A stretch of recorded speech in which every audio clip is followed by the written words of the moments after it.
This episode is brought to you by Kia's first 3-row all-electric SUV, the Kia EV9, with available all-wheel drive and seating for up to 7 adults, with a 0 to 60 speed that thrills you 1 minute, and available reclining lounge seats that unwind you the next. Visit kia.com/EV9 to learn more. Ask your Kia dealer for availability. No system, no matter how advanced, can compensate for all driver error and or driving conditions. Always drive safely.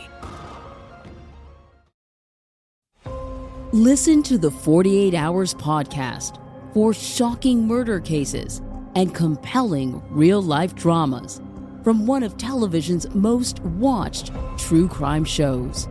Go behind the scenes of each episode with award-winning CBS News correspondents and producers in Postmortem, a weekly deep dive. Listen to 48 Hours wherever you get your podcasts. Maze, so we do this in NBA history and we read over the birthdays. And there's a player in NBA history whose birthday is today named Chubby Cox. Sure is. And he's Kobe Bryant's uncle. So we start just making, the jackass puns that we would make around that kind of stuff. I mean, saying that he's really good at penetration, whatever. And so, I don't know, we finally made a pun that I guess made him look like a good player or something, and this dipshit is like, I'll tell you exactly what it was. It's like, I'm gonna tell you what, man, though, he was in great shape. You see him looking at pictures of him here. Chubby Cox was cut. And he's like, oh, good to see you guys are finally like saying some positive things about him. I was like, you idiot, we're not saying anything but dick jokes. That's all the show is us making dick jokes whenever we can. Me and Zach used to just go on the radio and make jokes about dicks. Yeah, I like it went past tense. Used to. This morning, literally 7 hours ago. Yeah, it's in the past. Here it comes. When I was a little kid, I kind of had this problem, and it's not even that big of a deal. Something like 8% of kids do it, but whatever. It's, for some reason, I don't know why, just kind of sit around all day and draw pictures of dicks. What? Draw pictures of dicks. Dicks? Like a man dick? Yeah, like a man dick. Hey, by the time this episode comes out, yes, it will have been used to. One of the things I said was, I don't know, I'm reading up on him. His contemporary said it didn't like him, said it was too soft. What was that long walk I said? Oh, yeah, his high school. He was such a great player in high school. You hear his high school had a statue erected. Yeah. His hometown. Yeah. I said, watching him play defense flops too much. Oh, yeah, when you said he was in great shape, he was cut. I said, yeah, he had veins popping out. Oh, my God. How did he miss that? I don't know. Because then that's when he said his comment. I'm like, you idiot. Did Chubby Cox take it strong to the hole? With his right or his left? Oh, stranger. Really good with the ball in his hands. This movie was not what I thought it was going to be. What? What do you mean? I've never seen Over the Top before. You've never? Oh my God! I've seen it like 50 times. It used to be on TBS every day. You've got problems. Oh my God! 50 times. This movie's been on my entire childhood. It's always on TV somewhere. This movie raised me. It did. I got my entire arm wrestling form from that movie. If you can, next time I see you, I would love for you to show me this. You want to go? You want to go? The little magic noise that plays. He does the finger thing. What is that noise? Yeah. It's the cat from the Kumite, yeah. So, I mean, so honestly, I thought this was going to be arm wrestling Kumite. Yeah, I thought it was like the same thing. It's like it kind of was. It just took a long time to get there. Yeah, just the last third of the movie. 3/4 of the movie is this custody battle. Poppy Talk. No, the whole movie's a custody battle and Poppy Talk. Yeah, Poppy Talk's running away with this one, boys. Poppy Talk in a walk. Yeah. There's very little banter. There's very little exposition. It's rare that even exposition gets trounced like this. They try. Exposition is like Alabama. Like, I'm not saying it wins every year, but it's in the national championship every fucking year. Right. And the playoffs definitely every year. And they got trounced, man. They lost by 70. Get a hobby. Knit something. Go for a walk.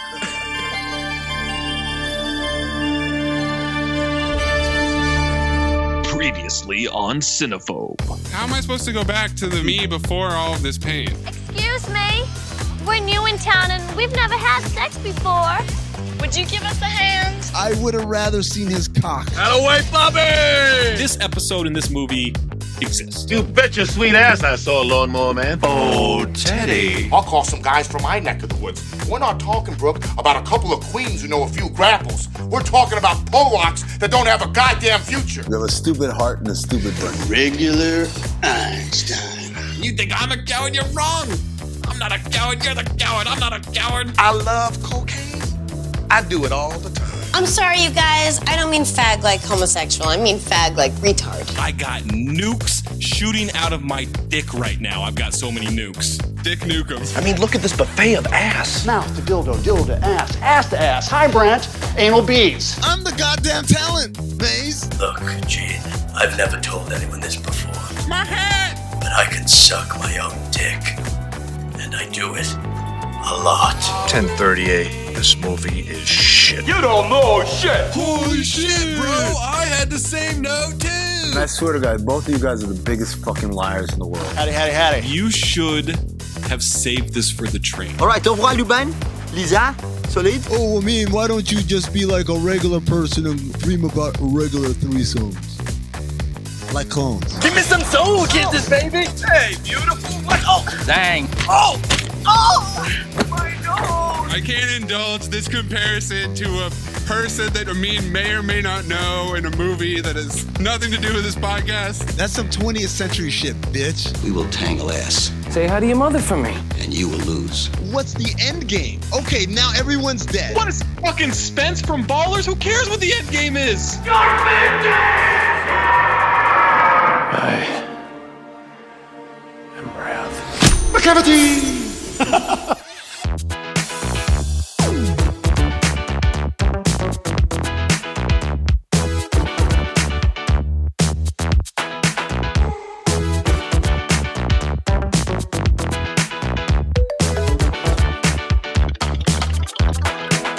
Welcome to Cinephobe, the podcast. We break down the movies you're afraid to admit you love. I'm Zach Harper. That's Amin Hassan. That's Anthony Mayes. Patreon.com/countthedings. Did you miss the New Year's episode?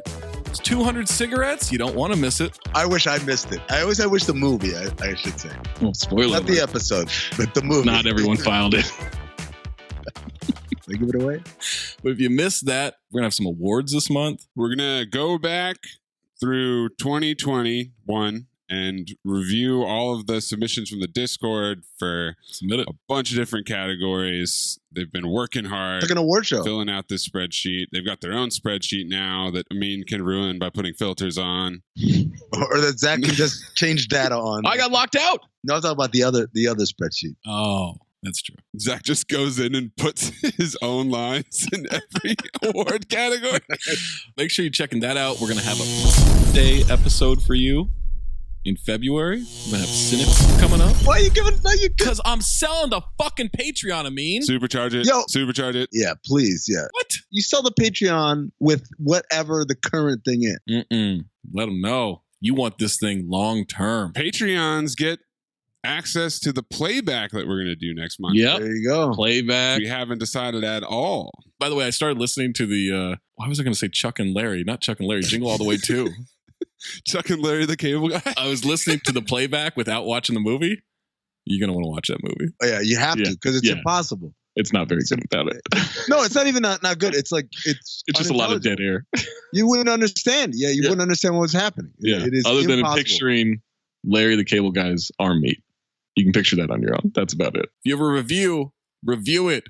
Apple Podcasts, 5 stars. Leave a comment. Leave your ass on, ass off, your file, your phobe. Leave suggestions for months, movies, whatever.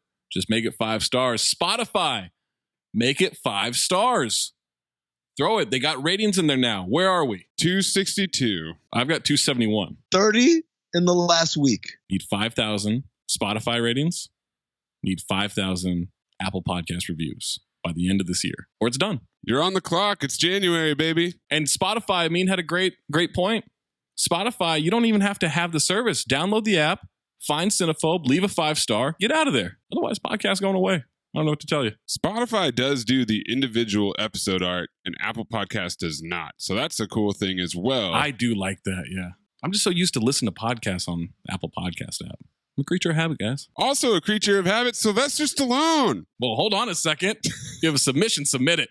Just remember, it needs to be 40% or lower on the Rotten Tomatoes audience or critic score. It's January of 2022.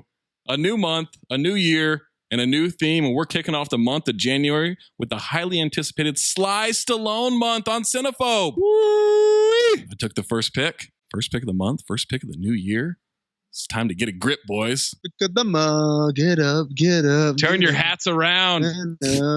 We reviewed the 1987 action sport drama Over the Top. Ace? Yeah, sports drama. What? No There's action in that? What are you talking about? There's a smidge of action. A little bit of action. He crashes a truck through a fucking gate. I mean, there's no action. Golden Dumpster nominee. Over the Top stars Sly Stallone. By the way, Mayes is going to hate me for the repeat offenders I found in this movie. I'm sure I am. I never look up the cast beforehand. Yeah. So I was there like, is he? Like, I did a lot of that. So I'm excited to see if I was right or wrong on any of these. Sly Stallone joins us for the third time as a repeat offender. You remember him from Tango and Cash and a brief Coolio-esque appearance in Staying Alive. That's right, walking down the street. He also directed it. He had Rocky IV in 1985, Cobra in 1986, this movie in 1987, and then Rambo 3 in 1988. What a run. It's a string of Cinephobe eligible movies from 1983 to 1992. File them all. Then in 93, he had Cliffhanger and Demolition Man. File. Both not eligible. Then 4 more eligible movies up to 1996. File.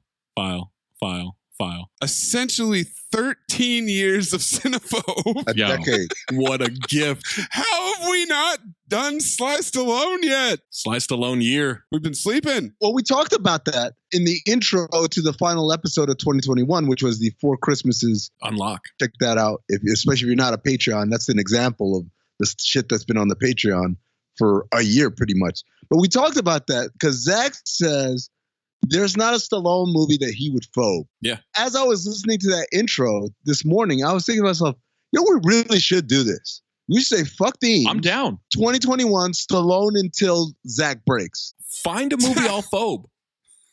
Do it. It might be 2 movies. You don't have to do them in order. If you do them in order with what Mayes was reading off, I'm filing all of them. Who knows? You might find it. We might have Stallone month end halfway through January. Or we might have Stallone year. Or we might have it into next January.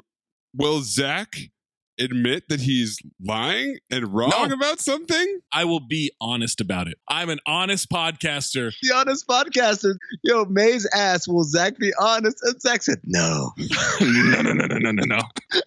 said no. Wrong. You got it wrong. You got it wrong. Over the Top also stars Robert Loggia. Robert Loggia. As in Robert Loggia. Can you spell that for me? Certainly. That's Robert Loggia. R as in Robert Loggia. O as in, oh my God, it's Robert Loggia. B as in, by God, that's Robert Loggia. E as in, everybody loves Robert Loggia. R as in, Robert Loggia. T as in, Tim, look over there, it's Robert Loggia. Space. L as in, look, it's Robert Loggia.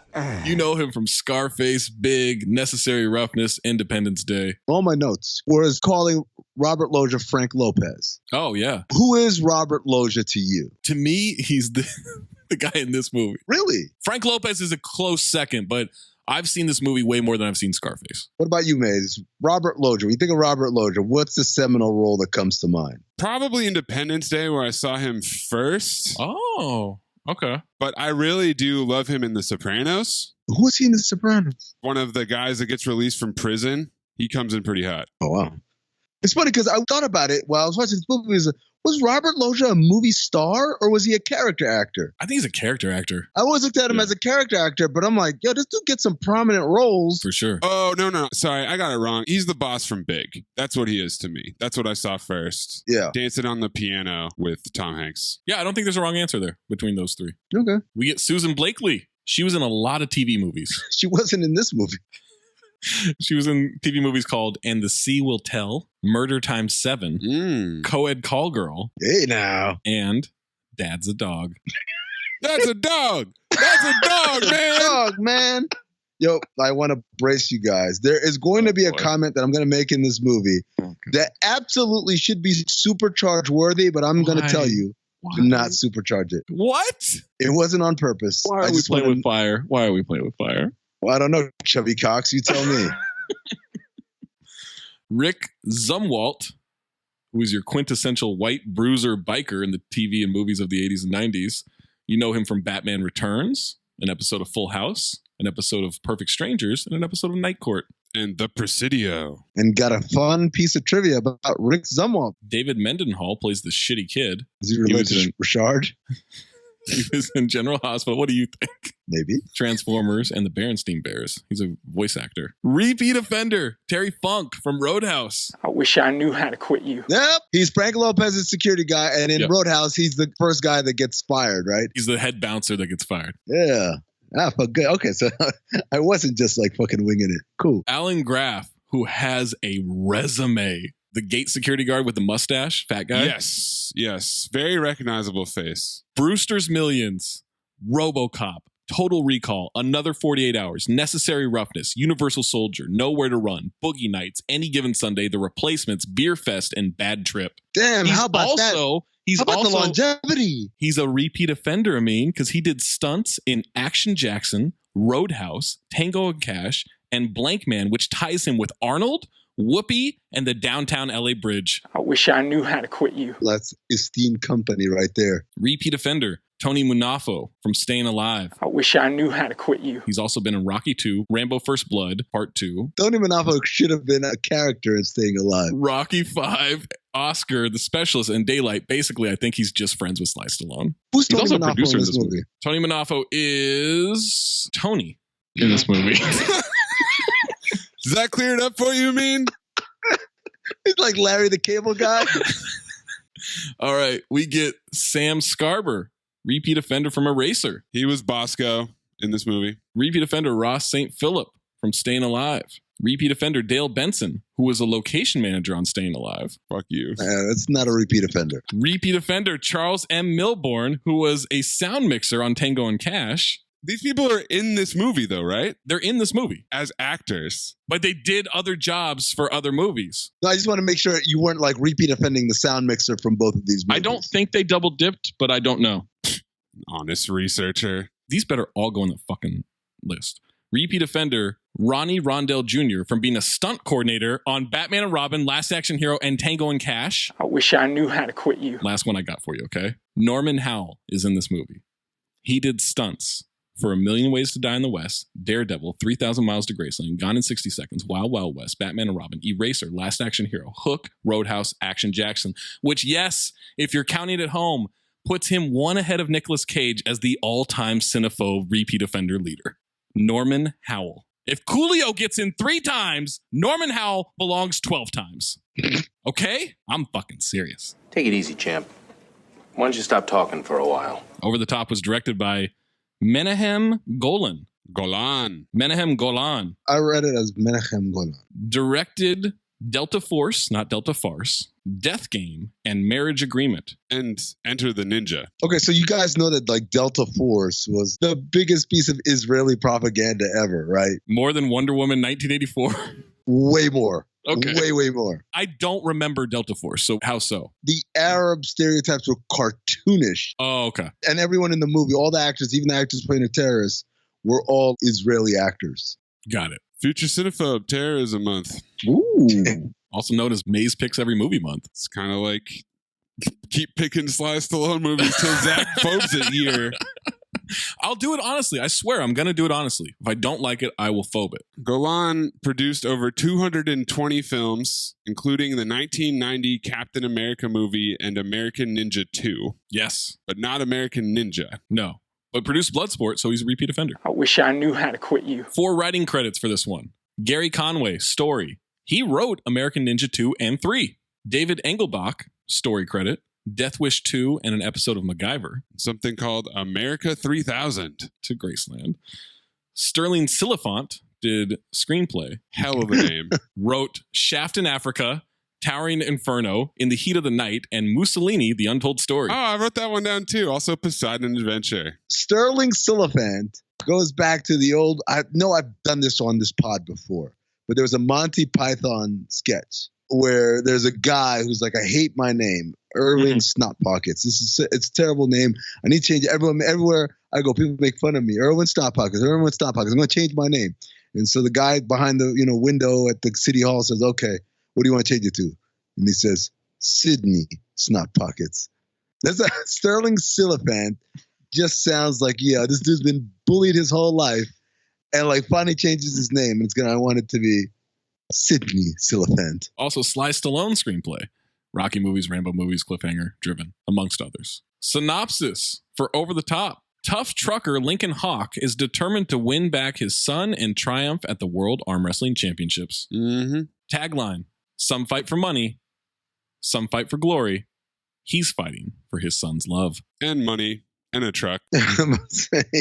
Other taglines: driving headlong towards the biggest fight of his life. Oh! Lincoln Hawk will fight for his son the only way he knows how. That's true. Arm wrestling. Yeah, that's what he knows.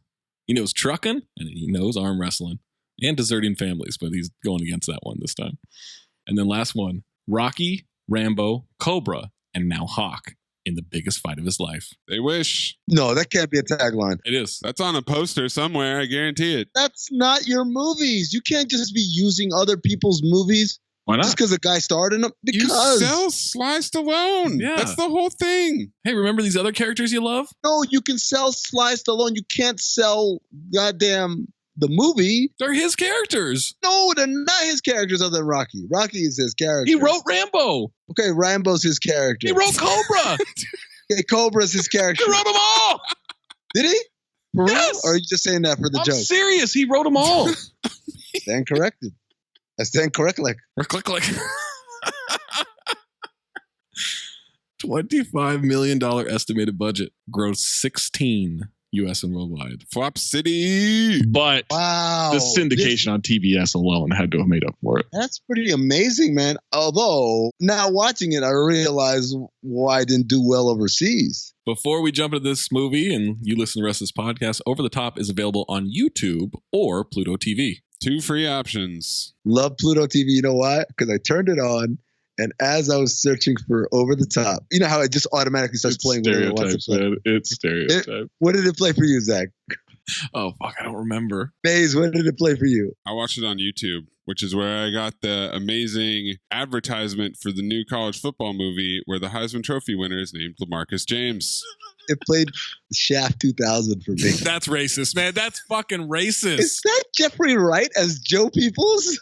And I was like, oh no. And next thing I know, it's Busta Rhymes opening an apartment door and telling Shaft, Samuel L. Jackson, whoever was with him, Vanessa Williams, I gave my cleaning lady 3 years off or some shit like that. Shaft 2000, 41% audience score. Oh, that is a future cinephobe. We got to pump that down. Over the Top receives 32% from critics on 31 reviews on Rotten Tomatoes, 49% from the audience on over 25,000 ratings. Amin, would you like the positive or the negative reviews? What's the arm wrestling version of Glass Half Full? I'm an over the top kind of guy. Give me the positives. You're not under the bottom? I'm a bottom feeder. Speed is everything. Speed's the name of the game. Wow, everybody's just thinking about the negative. Well, I think the glass is half full. Everybody thinks it's half empty. Brandon Collins of Medium Popcorn. This movie was so much fun. As crazy as it was, I couldn't stop being entertained. There's some moments where I was not entertained. David Nusser of Real Film Reviews. I am sick and tired.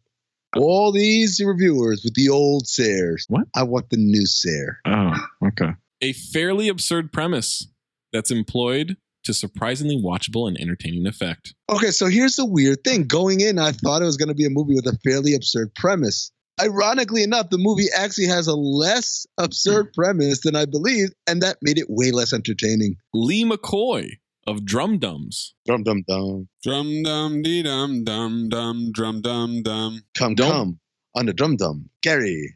On the drum dum. Come on the drum dum, Gary. Don't be deceived by the premise. Over the Top isn't about arm wrestling.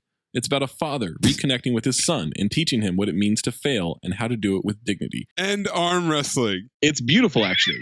Quote, the world meets nobody halfway. End quote. That's from the song that played like 800 times. Yo, the song at the end is a fucking banger. Sky Staff of Sky Cinema. Cowards. The film is on the long side for its story, as it's basically an unassuming little tug of love tale. You'll be cheering for Sly on both custody and arm wrestling fronts at the artfully staged finale. The finale had nothing to do with custody. Sure did. That's where Robert Loggia realized they got to be together. No. But he didn't make a bet with them, though. They decided to cut the scene out where they explained that. They could have used a little exposition there. Felix Vasquez Jr. of Cinema Crazed. It's not traditionally considered a Stallone masterpiece, but I sure as hell love it. It's not a review, bro. Brian Costello of Common Sense Media. Not to be confused with Elvis Costello, who is a repeat offender. Not a repeat offender. No, he's an offender for the first time, yeah. On 200 cigarettes. Which you can get on the Patreon, patreon.com/countthedings. Cheesy, but fun 80s action movie has violence, bullying. That's it? By the way, this dude is excited for the fun of bullying, first of all. Second of all, that's not bullying. No, you know how I know it's not bullying? Because those kids were minding their fucking business. They were. If anything, Stallone was bullying them. Stallone set these kids up. So many problematic lines in this movie. Oh my God. 87, baby. Maze, I pray for your soul on this one, man. Phil Villarreal of Arizona Daily Star. My guy. Why draw the line between so bad it's good and a pedigreed artistic success? Okay, Phil. Caffeinated Clint of Movie Hole. Oh, this dick. Stallone gives an impressive performance. My favorite part is Rotten Tomatoes when they pull these quotes. Presumably, they're pulling out like the most definitive piece of these people's reviews. It's not the first sentence, right? They literally read through Caffeinated Clint's bullshit and said, yeah, this is the only line that makes fucking sense. Luke Y. Thompson of New Times. Why? It's Thompson, that's why. That's so dumb. Why? Because that's Thompson, that's why? What the fuck does that even mean? That's Thompson. Yeah, there you go. Don't join him on this, Mace. You're better than that. Not enough ass kicking, but the world does need at least one film about professional arm wrestling. That doesn't sound like a positive review, but all right. User Zach M, 3.5 out of 5 stars. Zach Marper. So stupid. That one was dumb. That one was absolutely dumb, yes. I'm an arm wrestling fan, so this movie was refreshing for me. I like Stallone in this. I think he was perfect casting. His performance is strong enough, but most support cast couldn't match his style and substance. It was refreshing because so many movies aren't about arm wrestling. Let's start with the original statement. I'm an arm wrestling fan. This motherfucker just rolling up on bars and watching people arm wrestle? Yeah, man. User Eric M, 5 out of 5 stars. Oh, you should have said Eric Marper. Oh, I thought about it, but I was like, it's not. The movie is wonderful. One of Stallone's best works was here, doing Lincoln Hawk in Over the Top. Although, have yours cliches, this don't prevents of be a great movie with a story so beautiful, jaw-dropping, soundtrack so amazing that when they mix with the scenes, they create moments so beautiful, it make you want to cry. And for the last, but don't less important, I love the way they explored the relationship between father and son in this movie. No fight, no disagreement, only love, affection, ripening between both characters, and the only fight is for the love of your son. It's like every episode of Always Sunny where Charlie writes a note and they're reading it and they're trying to figure out what the hell he's saying. User Ian C, 5 out of 5. Ian Carper. Want to talk about sports? Forget baseball, basketball, and I'm sorry, football, but this is the best sports movie ever. What? 13 exclamation points. Sorry, football. Again? You apologize to football twice? Twice, 2 times. User Mark C, 4 out of 5 stars. Last one. Mark C. Mark. Great stuff. Stallone does a bang-up job of the character trucker, the unseen side of truck drivers that move our precious cargo across the USA.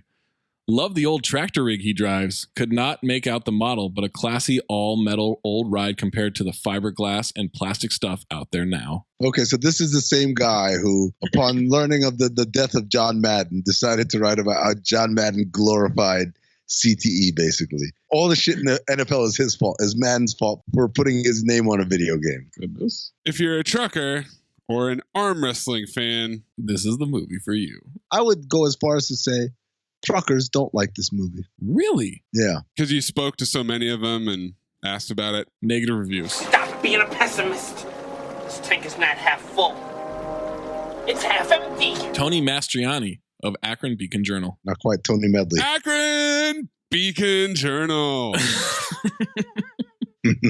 The Arm Wrestling Championship eats up about a third of the movie, which is a lot of grunting, snarling, and perspiring. All things being relative, this beats what passes for drama in the rest of the movie. They're unusually sweaty. There's no air conditioning in the 80s, I'm convinced. They're spraying these dudes down before every take. They're making them glisten. No, I know that from the movie making standpoint. I'm talking about you guys haven't even started wrestling yet. You just put your arms on the table and already everyone's dripped in sweat. They're working out like the whole time. Isn't that counterproductive? Why would I tire my muscles out right No. before You got to have a good pump in before. You can't just go up there cold, try to arm wrestle. Your arm will snap off. More on that later. David Parkinson of Radio Times. Amin, don't do it. Can you imagine if Chubby Cox? Marty! God, come on, Mace! God damn it! I thought what I said was kind of worse, actually. They're both bad, okay? They're both bad. The grapple scenes are so devoid of thrills that you long to return to the mushy melodramatics. False. That's not true. Yeah, I would have preferred more grapple scenes. TV Guide staff of TV Guide. Cowards. Arm wrestling, truck driving, weird weightlifting, and tear jerking are the stuff of this predictable Sylvester Stallone vehicle. Tears aren't the only thing being jerked. Clean jerk. Dave Kerr of Chicago Tribune. It's a technique that gives new meaning to the term feeling had. Sheila Benson of LA Times. The only diversion is keeping track of the shameless advertising plugs that dot the film, like toadstools after a rain. Brute by Fabergé. Clip it, Maze. They say by Fabergé, like that's supposed to be impressive and shit. Brute by Fabergé. Like a cheap ass cologne and shit. That's the kind of shit you buy your father. Brood and drawers and socks. Pat Graham of Chicago Reader. The way to a kid's heart is through his daddy's biceps. Though this big daddy looks more like Terminal Data. Whoa! What's Terminal Data? DADA. I don't know. I didn't understand. What does that mean? I don't know. William Wolf of Gannett News Services. Call it the Wolf. I've been cleaning this up. Granted that it's his ticket to riches, but you'd think that by now, even Sylvester Stallone might be bored playing underdogs who beat the odds and become winners. More on that in the trivia. Jason Bailey of Flavor Wire. Oh, I love the flavor of a good Bailey's on ice. It's cliche-ridden, wildly incompetent, and laughably serious about itself. But if you saw it at the right age, and if you approach it in the right frame of mind, it's a pretty easy way to kill a couple of hours on TBS. Zach Harper wrote this review, ladies and gentlemen. Michael A. Smith of Nolan's Pop Culture Review. Not confused with Michael B. Smith. Poor Sly. He doesn't even know if his last name is Hawk or Hawks. Same question too, bro. Dog. So many notes on that. Frank Oshling of theworldjournal.com. Let's see his Oshling. Stallone, for whatever inexplicable reason, continues to pile on the dramatic dribble in yet another pointless movie mishap. Oh, so this one was like contemporary. This wasn't a go back in time one. Okay. Janet Maslin of New York Times. All together now.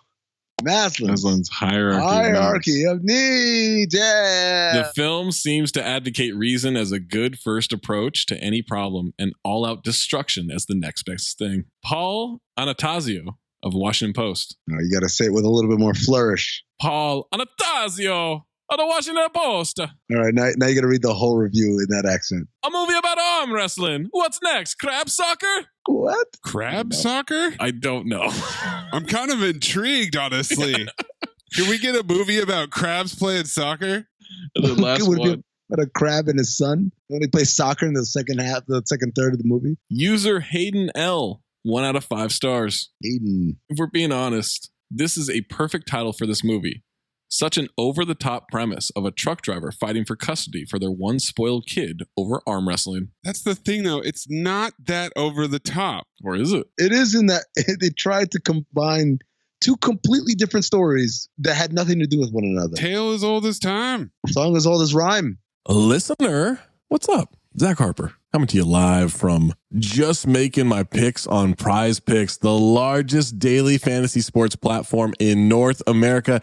For my money and your money, the easiest and most exciting way to play DFS. Again, that's daily fantasy sports. It's just you against the numbers instead of battling thousands of players, including like pros and sharks, those people that really try to game the system and screw you over. You just pick more or less on 2 to 6 player stat projections and watch the winnings roll in. Basketball's here, right? So check this out. This is the cool thing that I love from Prize Picks. You can now pick combo projections across football and basketball from the Specials League, a league created specifically for combo projections that includes 2 or more players from different sports and leagues. So if you want to do like more Patrick Mahomes yards and less James Harden points, you can do that. You can do that combination. You can do any combination that they have on there. You just go to the Specials League. You want to play alongside people. Maybe you don't want to go it alone. Maybe you want to play alongside people. You can go to, I don't know,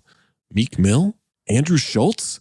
You find them in the community plays under the promos tab of the app to view entries from some of the biggest names in the Prize Picks community each week. And best of all, Prize Picks even offers a reboot policy so your entries stay in play even if one of your players gets injured. For football and basketball games, if you have the player who exits the game in the first half and does not return in the second, that player is rebooted. Prize Picks, the only daily fantasy sports platform with an injury insurance policy. So I'll tell you what you do. You go to prizepicks.com/ding and use the promo code DING, D-I-N-G, for a first deposit match up to $100. Let me say that again for you. You go to prizepicks.com/ding. You use the code DING, D-I-N-G, for a first deposit match up to $100 from our friends at Prize Picks. Prize Picks, daily fantasy sports made easy. This episode is brought to you by Google Pixel, the official fan phone of the NBA and WNBA. The new Pixel 8 and Pixel 8 Pro are built different. How? Take the Audio Magic Eraser tool. It helps block out distracting crowd noise so your play-by-play commentary sounds crystal clear. The only phone engineered by Google brings out the audio you care about so your videos sound as crisp as they look. Learn more at googlestore.com/pixelnba. Audio Magic Eraser requires Google Photos app. May not work on all audio elements. Amin, what is your first note? Beauty and the Beast. That's not my first note. Vile and the Phobe. That'd be a great fucking Disney song. My first note, Zach, is fuck credits. Get right to it. Yeah. I was really excited. Like, Warner Brothers presents, and now we're already with Stallone in a truck. None of this bullshit where we're like a bunch of names, nothing's happening. Mm-hmm. Let's get right into the movie. Right in. Stick it right in. We're trucking in the mountains, boys. Sly Stallone rocking the stubble, the trucker hat, and the big hawk hood ornament. Good looking guy, by the way. Clip this song. The miles go by like water under the bridge. Reach for tomorrow with a new sunrise.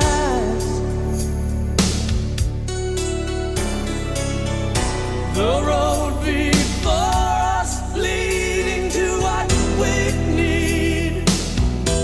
Right from the start, follow our hearts. Giving more than we receive.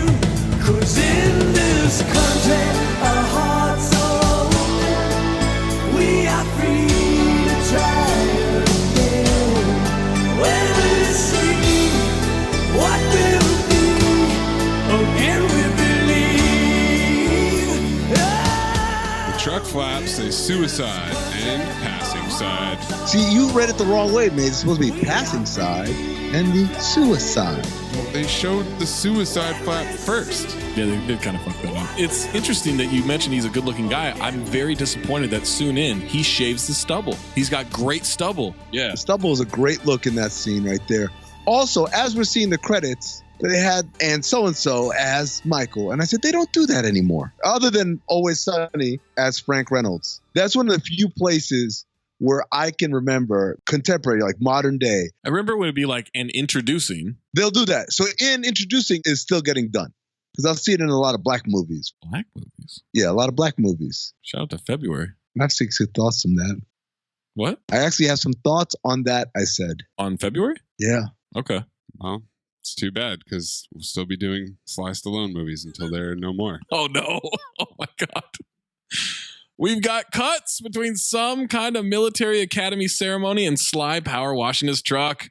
He polishes his hawk ornament. He's wiping down the tires. He shaved off the stubble. Big mistake. I like how you kind of floated through. He polishes off his hawk and more on that later. He's brushing his teeth, and this snot-nosed kid is standing in the ceremony. What a turd. There's product placement galore with the armor all here. Oh, my God. Like, he held it perfectly towards the camera. Kid's the only one to not throw his hat in the air as they graduate.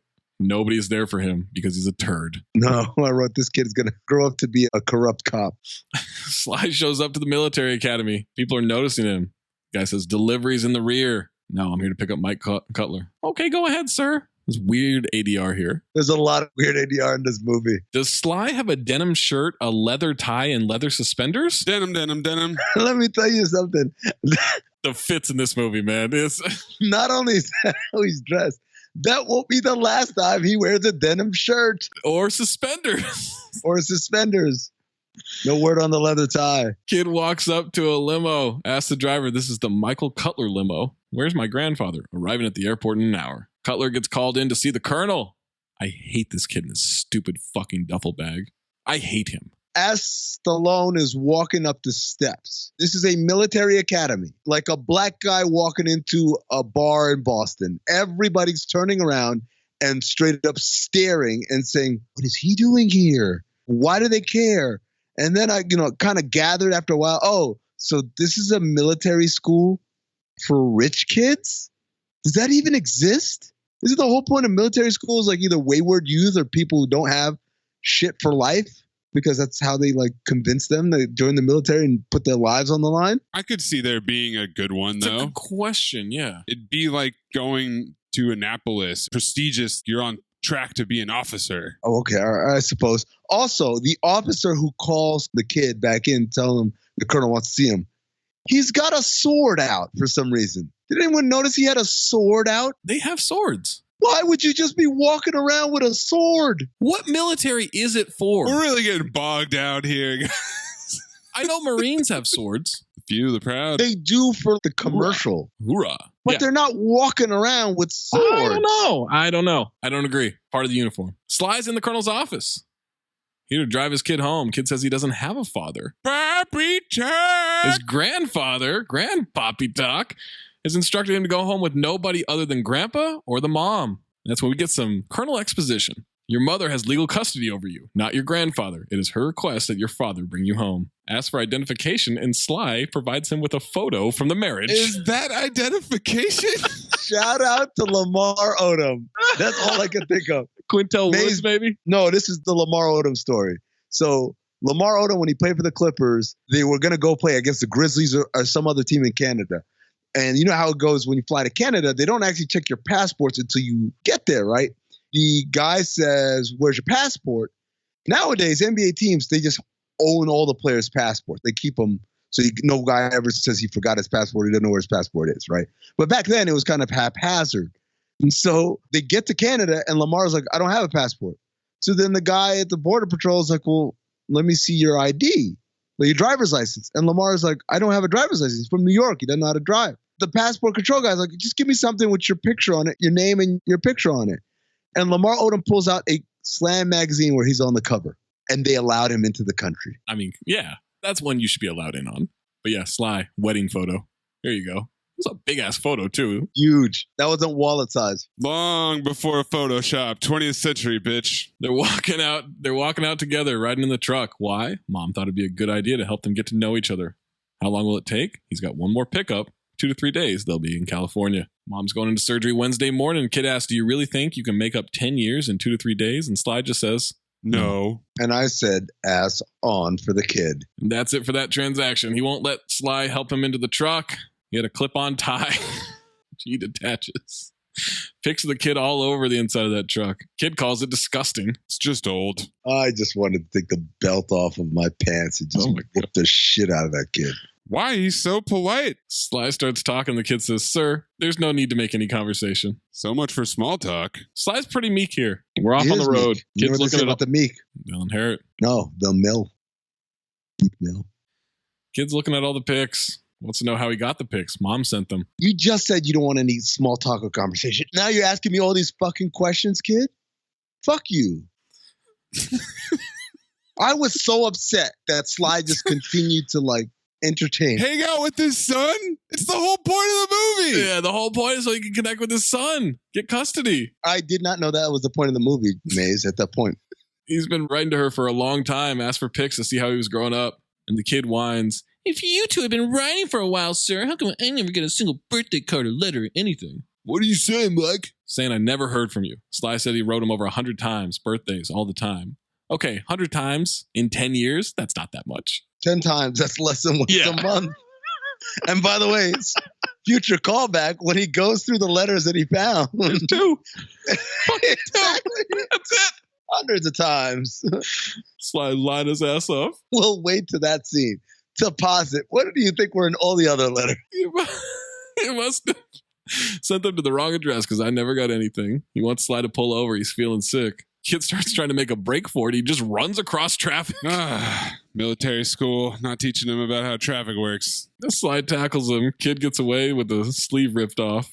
Sly catches him. I hate you. Ass on. When he catches him, and the kid's like whining and kind of writhing, I said, "Easy, Mace." Loja is pissed. He is dressing down this Frank colonel. Lopez. Woo!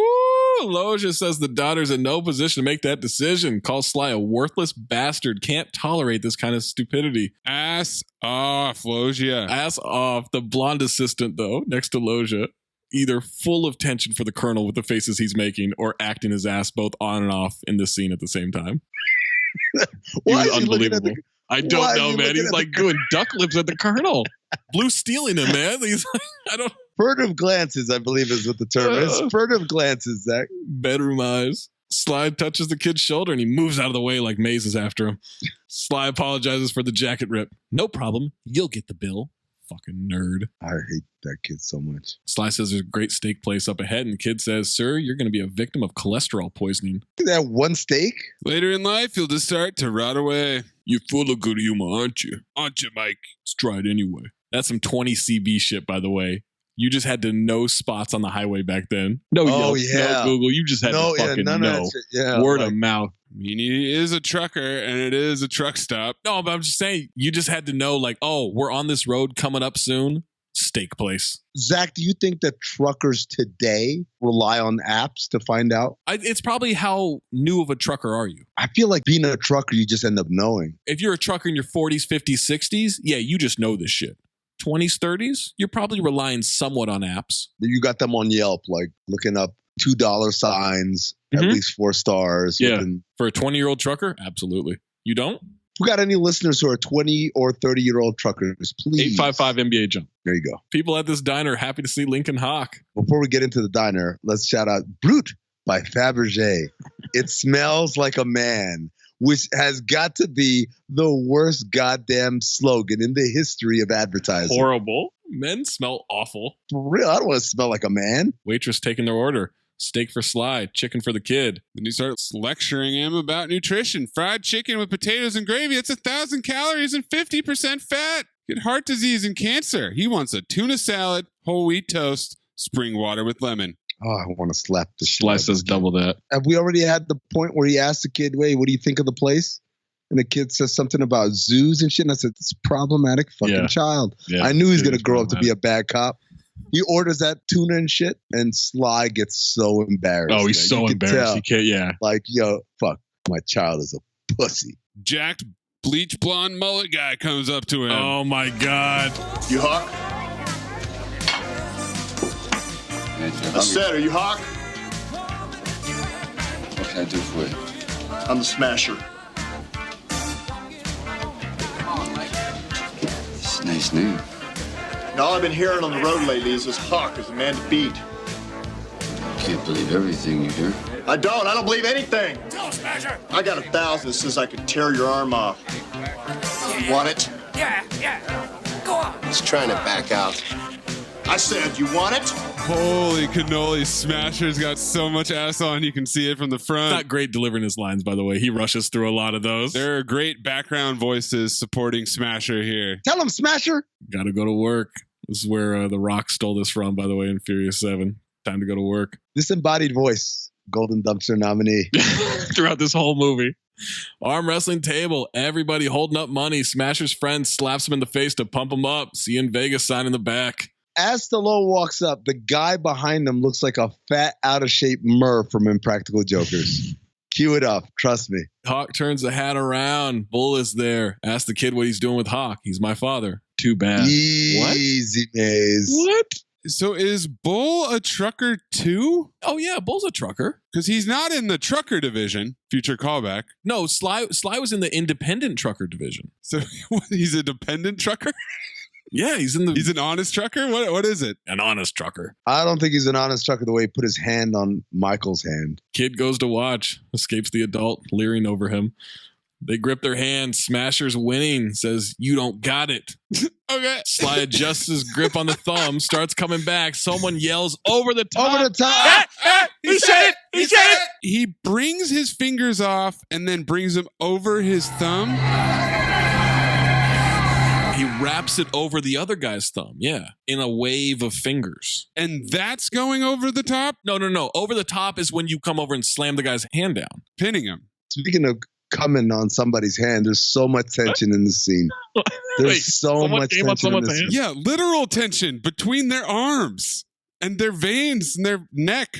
And their dicks. Total penis awareness. Sly slams the hand down, sweating his ass off. Bull sweating his ass off. And he didn't even do anything. It is hot in that diner. That diner must smell awful. That's awful Stallone suspenders that he wears everywhere. Everywhere. Bull says he got lucky again. How you doing, Bull?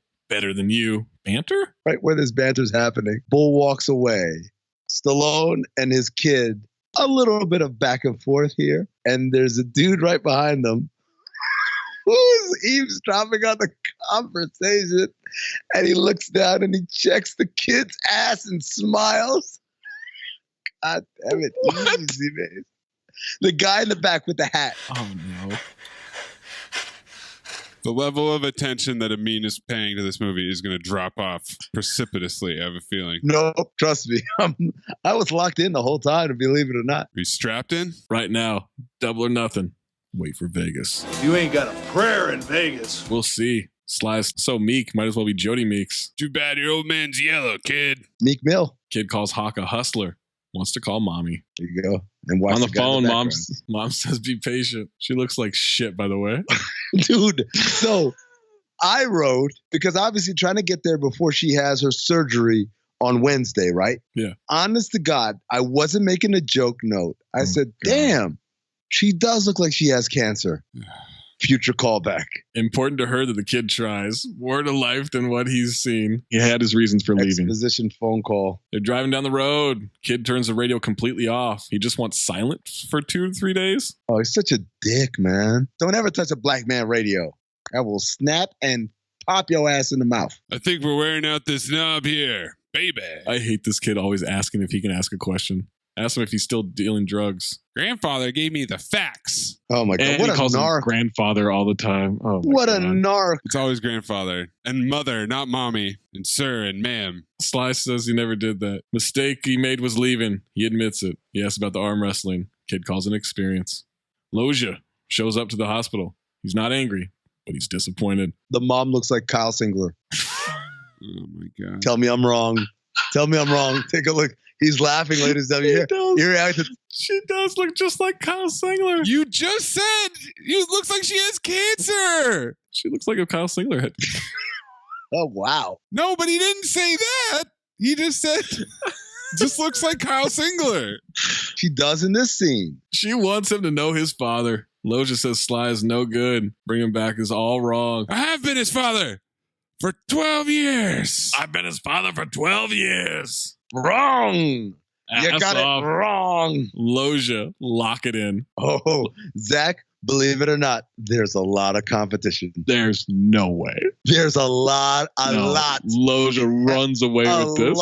A lot of competition. You're out of your mind. He might be the only actor in the movie. Maybe. A lot of competition. Spoiler alert. He's going to say Bosco. Okay? He's going to say the black guy. Oh, no. Loja tells the doctor about letting him know if anybody calls her private line. Tells Terry Funk to find the kid. Sly wants to sleep in the truck tonight. A lot of truckers do it. Kid's okay. What is this movie? What are these rest stop shenanigans? If your neck gets sore tonight, you can use my shoulder as a pillow. What is this movie, Zach? I can manage. You sure? Tomorrow they'll exercise. Next morning, Sly's using the kid as a pillow. And what is this workout music? It's like softcore porn. Sunrise exercise montage. And we're gonna need a montage. Ooh, it takes a montage. Rocky had a montage. Is he working out in overalls or suspenders? I don't think it's overalls. In a high tide, there is only love. And that song is playing. When we are giving love, when we put emotions on the line, know that we are the timeless ones. Meet me halfway across the sky. Thought about asking Mace to clip it, and I was like, it wasn't that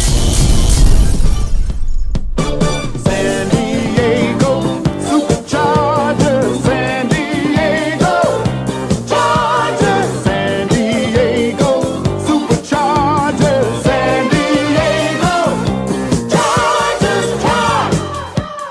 Okay, I'm back on what Oh happened. my God. It's still going? No, you're back. I almost don't want to tell them. Yeah, I almost don't want to tell you either. You're just going to have to listen to the end of this episode. You glitched out. Like never before. Nothing I've ever heard before. You guys couldn't make out what I was saying at all? No, just I really want him to wait. I really want this to be a surprise. All right, that's fair. Okay.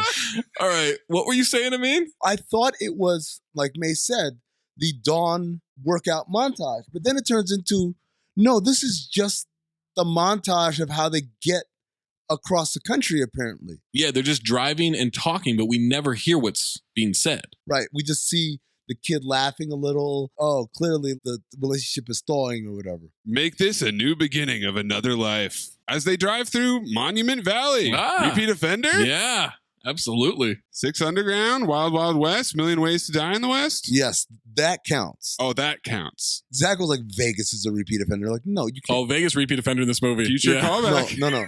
Coming up. The city can't be a repeat offender. Find the sign. Oh, bullshit. If CGI City kept coming back, you would have that. No, but CGI City is different because it doesn't exist in real life. Vegas is not real life. Okay, fair enough. He's got some pulley system with weights for exercising while he drives, but just his right arm. Whole body is one piece of machinery. Teaching the kid how to do it. Kid quits. More to life than just muscles. Meaning what? I don't see any books around. You don't read much, do you? No offense, but we're on a different social scale. You little shit. Nigga, how's he supposed to read while he's driving? Also, you're 12. What social scale? Audiobooks. They didn't have audiobooks back then, did they? When were audiobooks invented? Probably when podcasts were invented. No. Shout out to Cinephobe. Nope, it was well before that. It was well before that. Was it? Wasn't it? Welcome to Cinephobe again. I think they had audiobooks on CDs. No, come on, man. No, they had books on tape. Oh, yeah, they did have books on tape. I'm sure they existed at this point. It's been said the average mental age for an adult is 15. Just 3 years older than I am. The human head weighs 8 pounds. Shut the fuck up with your facts. For a trucker, it has to be in the 11 to 13 range, maybe 14 if they have good genetics. It's great driving with a really tremendous intellectual like you. It's a real blessing. Sly pulls over. You gonna get violent? Why are you stopping? You're aggravated, aren't you? I passed aggravation about a mile back. Hawk wants the kid to show how smart he is by driving the truck. Drive, genius. He does it by saying the most problematic sentence probably in the entire movie.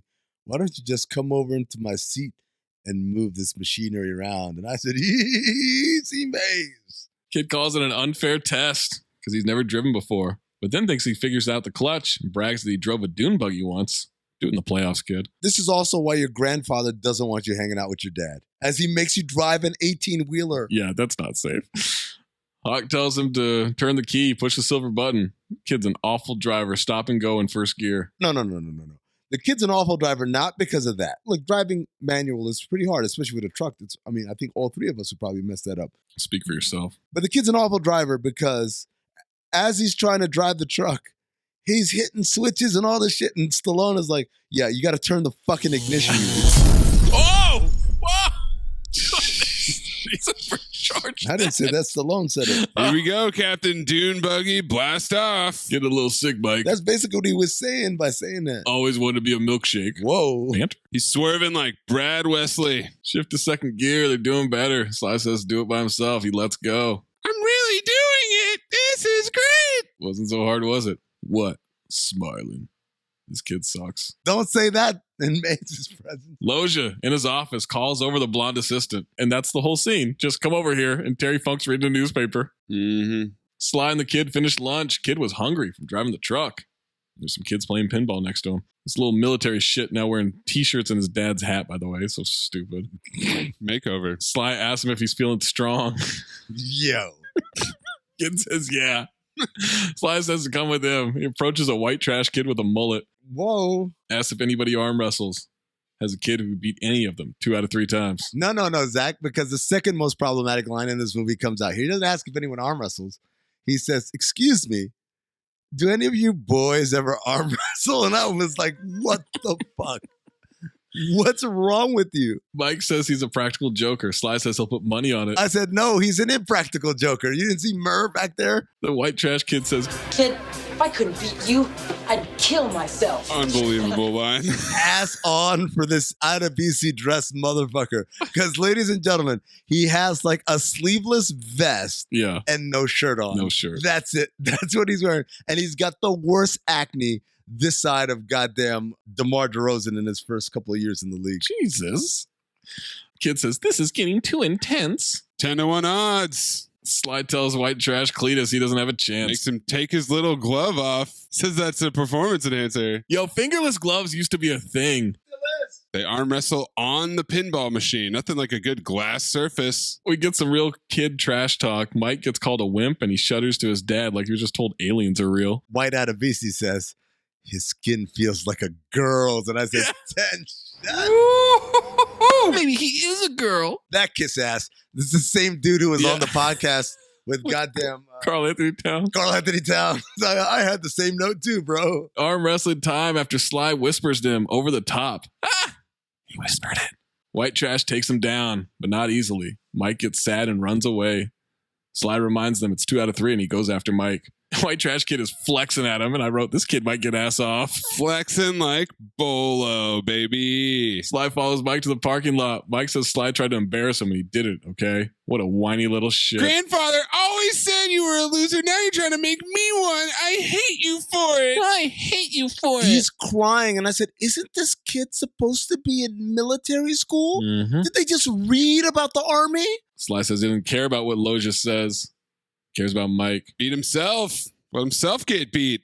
Baby. He knows he can do it. Special kid, my boy. You're also a spoiled rich brat who always had everything done for him. Now it's time to do it for yourself, and you can do it.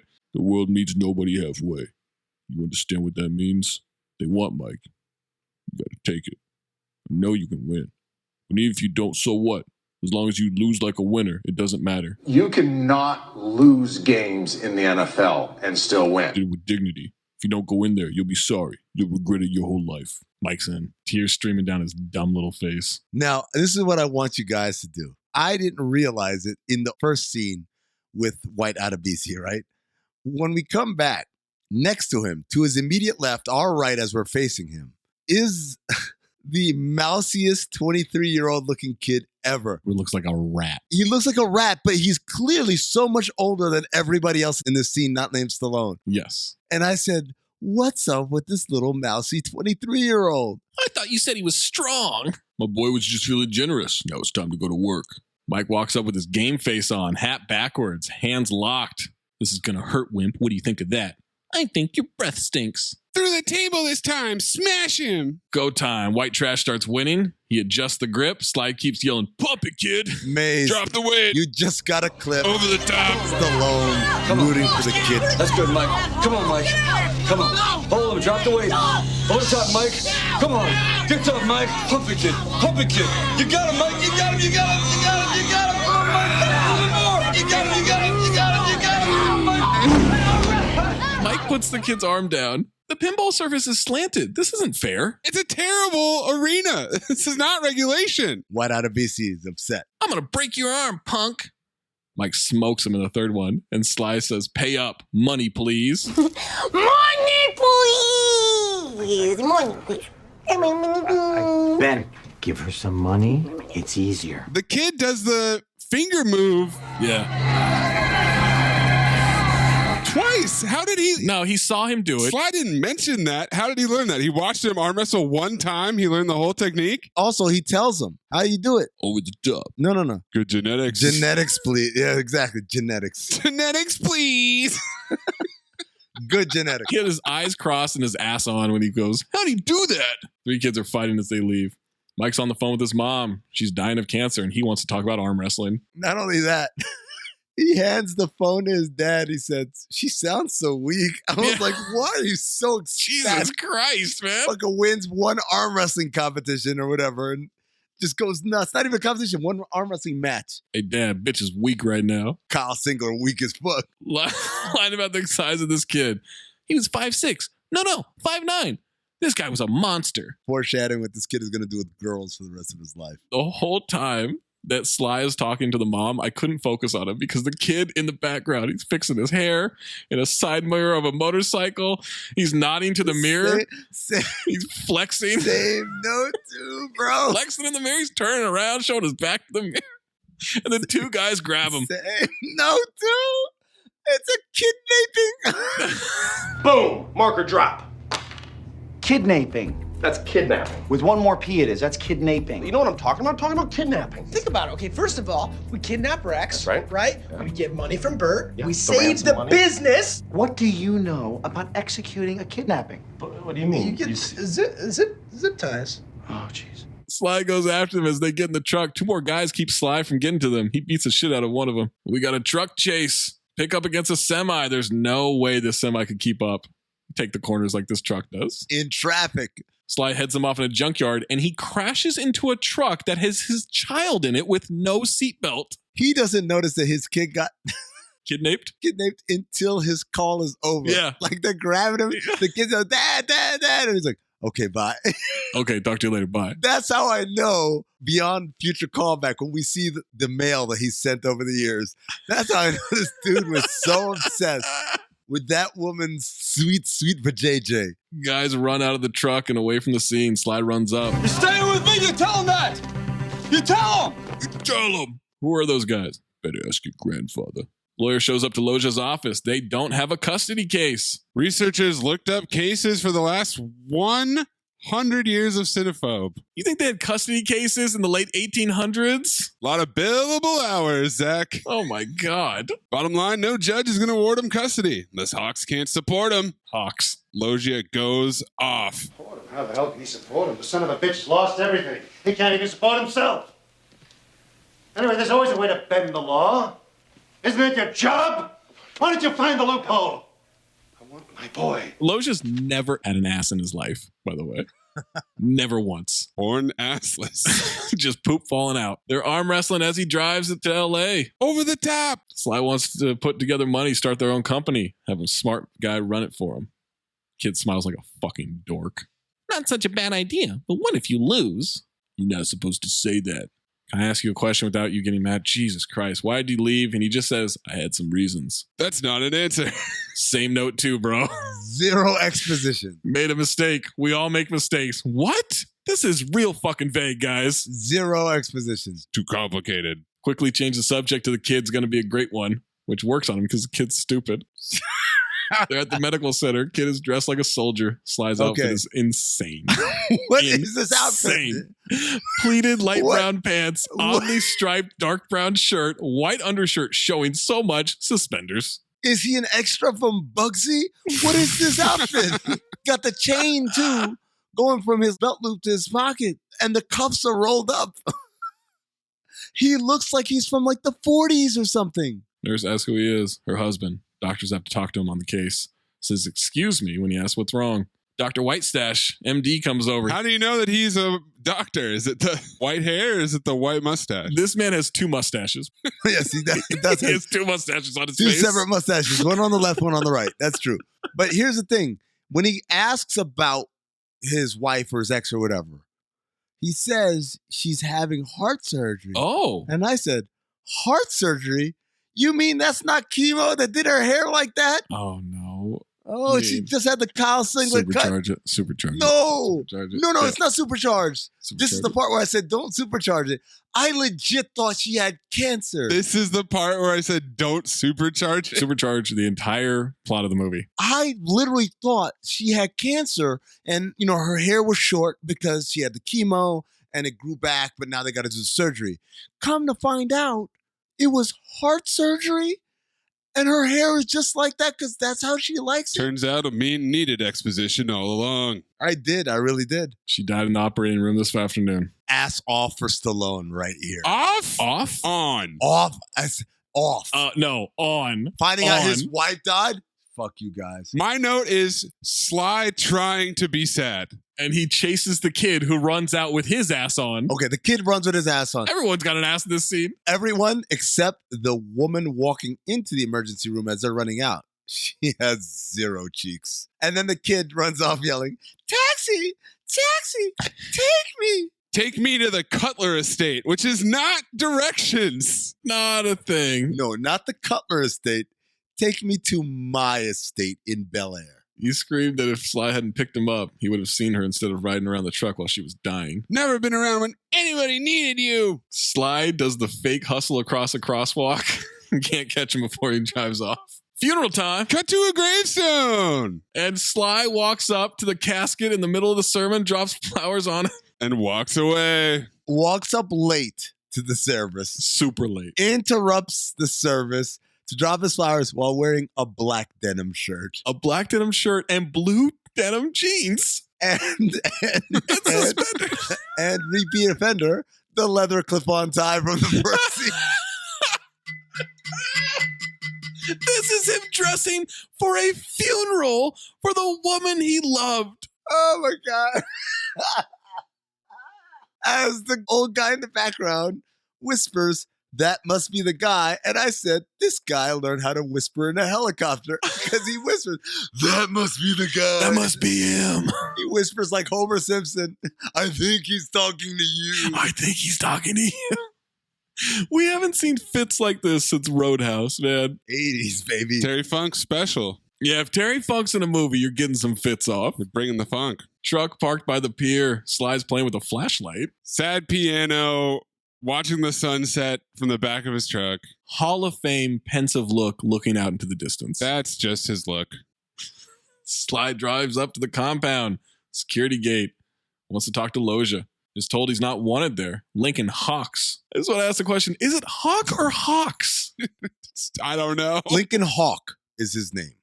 One Hawk. That's the first time we get his full name. But it's Hawk on the truck. It's Hawk everywhere. His name should be Lincoln Hawk, but a lot of people call him Hawks. But everyone calls him Hawks. His name is Hawk. Here's the problem. Fucking Frank Lopez calls him Hawks. He calls himself Hawks. When? In the movie. People also call him Link. What if he's Link Hawks? Link Hawks. Link Cox. More of that in the trivia. Cogs in the machine.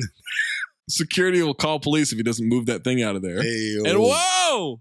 Ramming the gate. It looks so fun, you guys. We finally found out who killed Helen Hunt. But also, Golden Dumpster nominee number 2. Crashing through the gates like Action Jackson. Disembodied security guard yells, "What are you doing? Get back here!"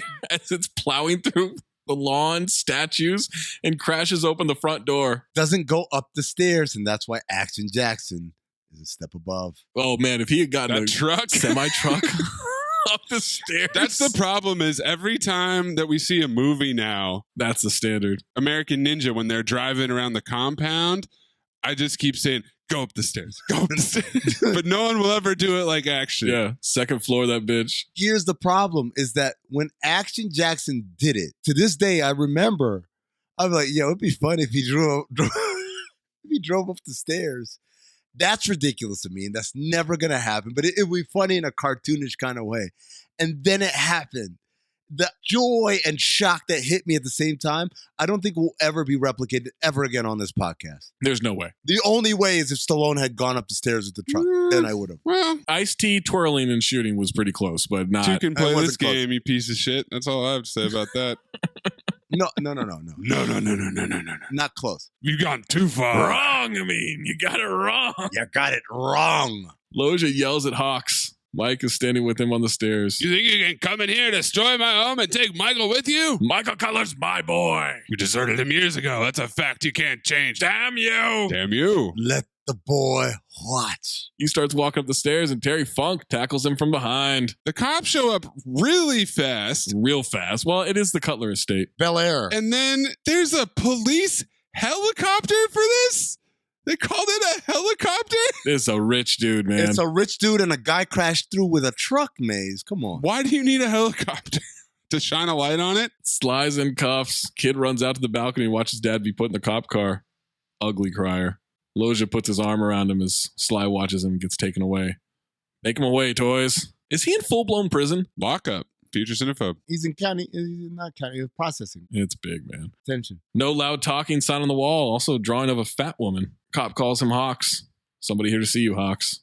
It's a blonde assistant. Now everyone is fucking his name up. Thanks a lot, Frank Lopez. Apparently, he's Loja's personal secretary. Well, you know what, Zach, you're right. This might be prison. Now I'm looking at it. Yeah, it looks like prison, man. Double decker and shit. It's really wide. That's the biggest lockup ever if that's not prison. But there are no beds, which is the sign of a prison cell. Right. He is in a holding cell, but it looks like a holding cell in prison. In prison, yeah. I'll make this brief. As you can see, you've got a serious problem on your hands. You'll need money for attorneys, additional expenses. What we want is for you to leave the state. Don't come back and we won't prosecute. If you decide to contest legal custody, you won't have a prayer. What's Mike say? Ask him yourself. Kid walks up in a dumb little suit. At ease, Mike. Beginning to think he was unpopular.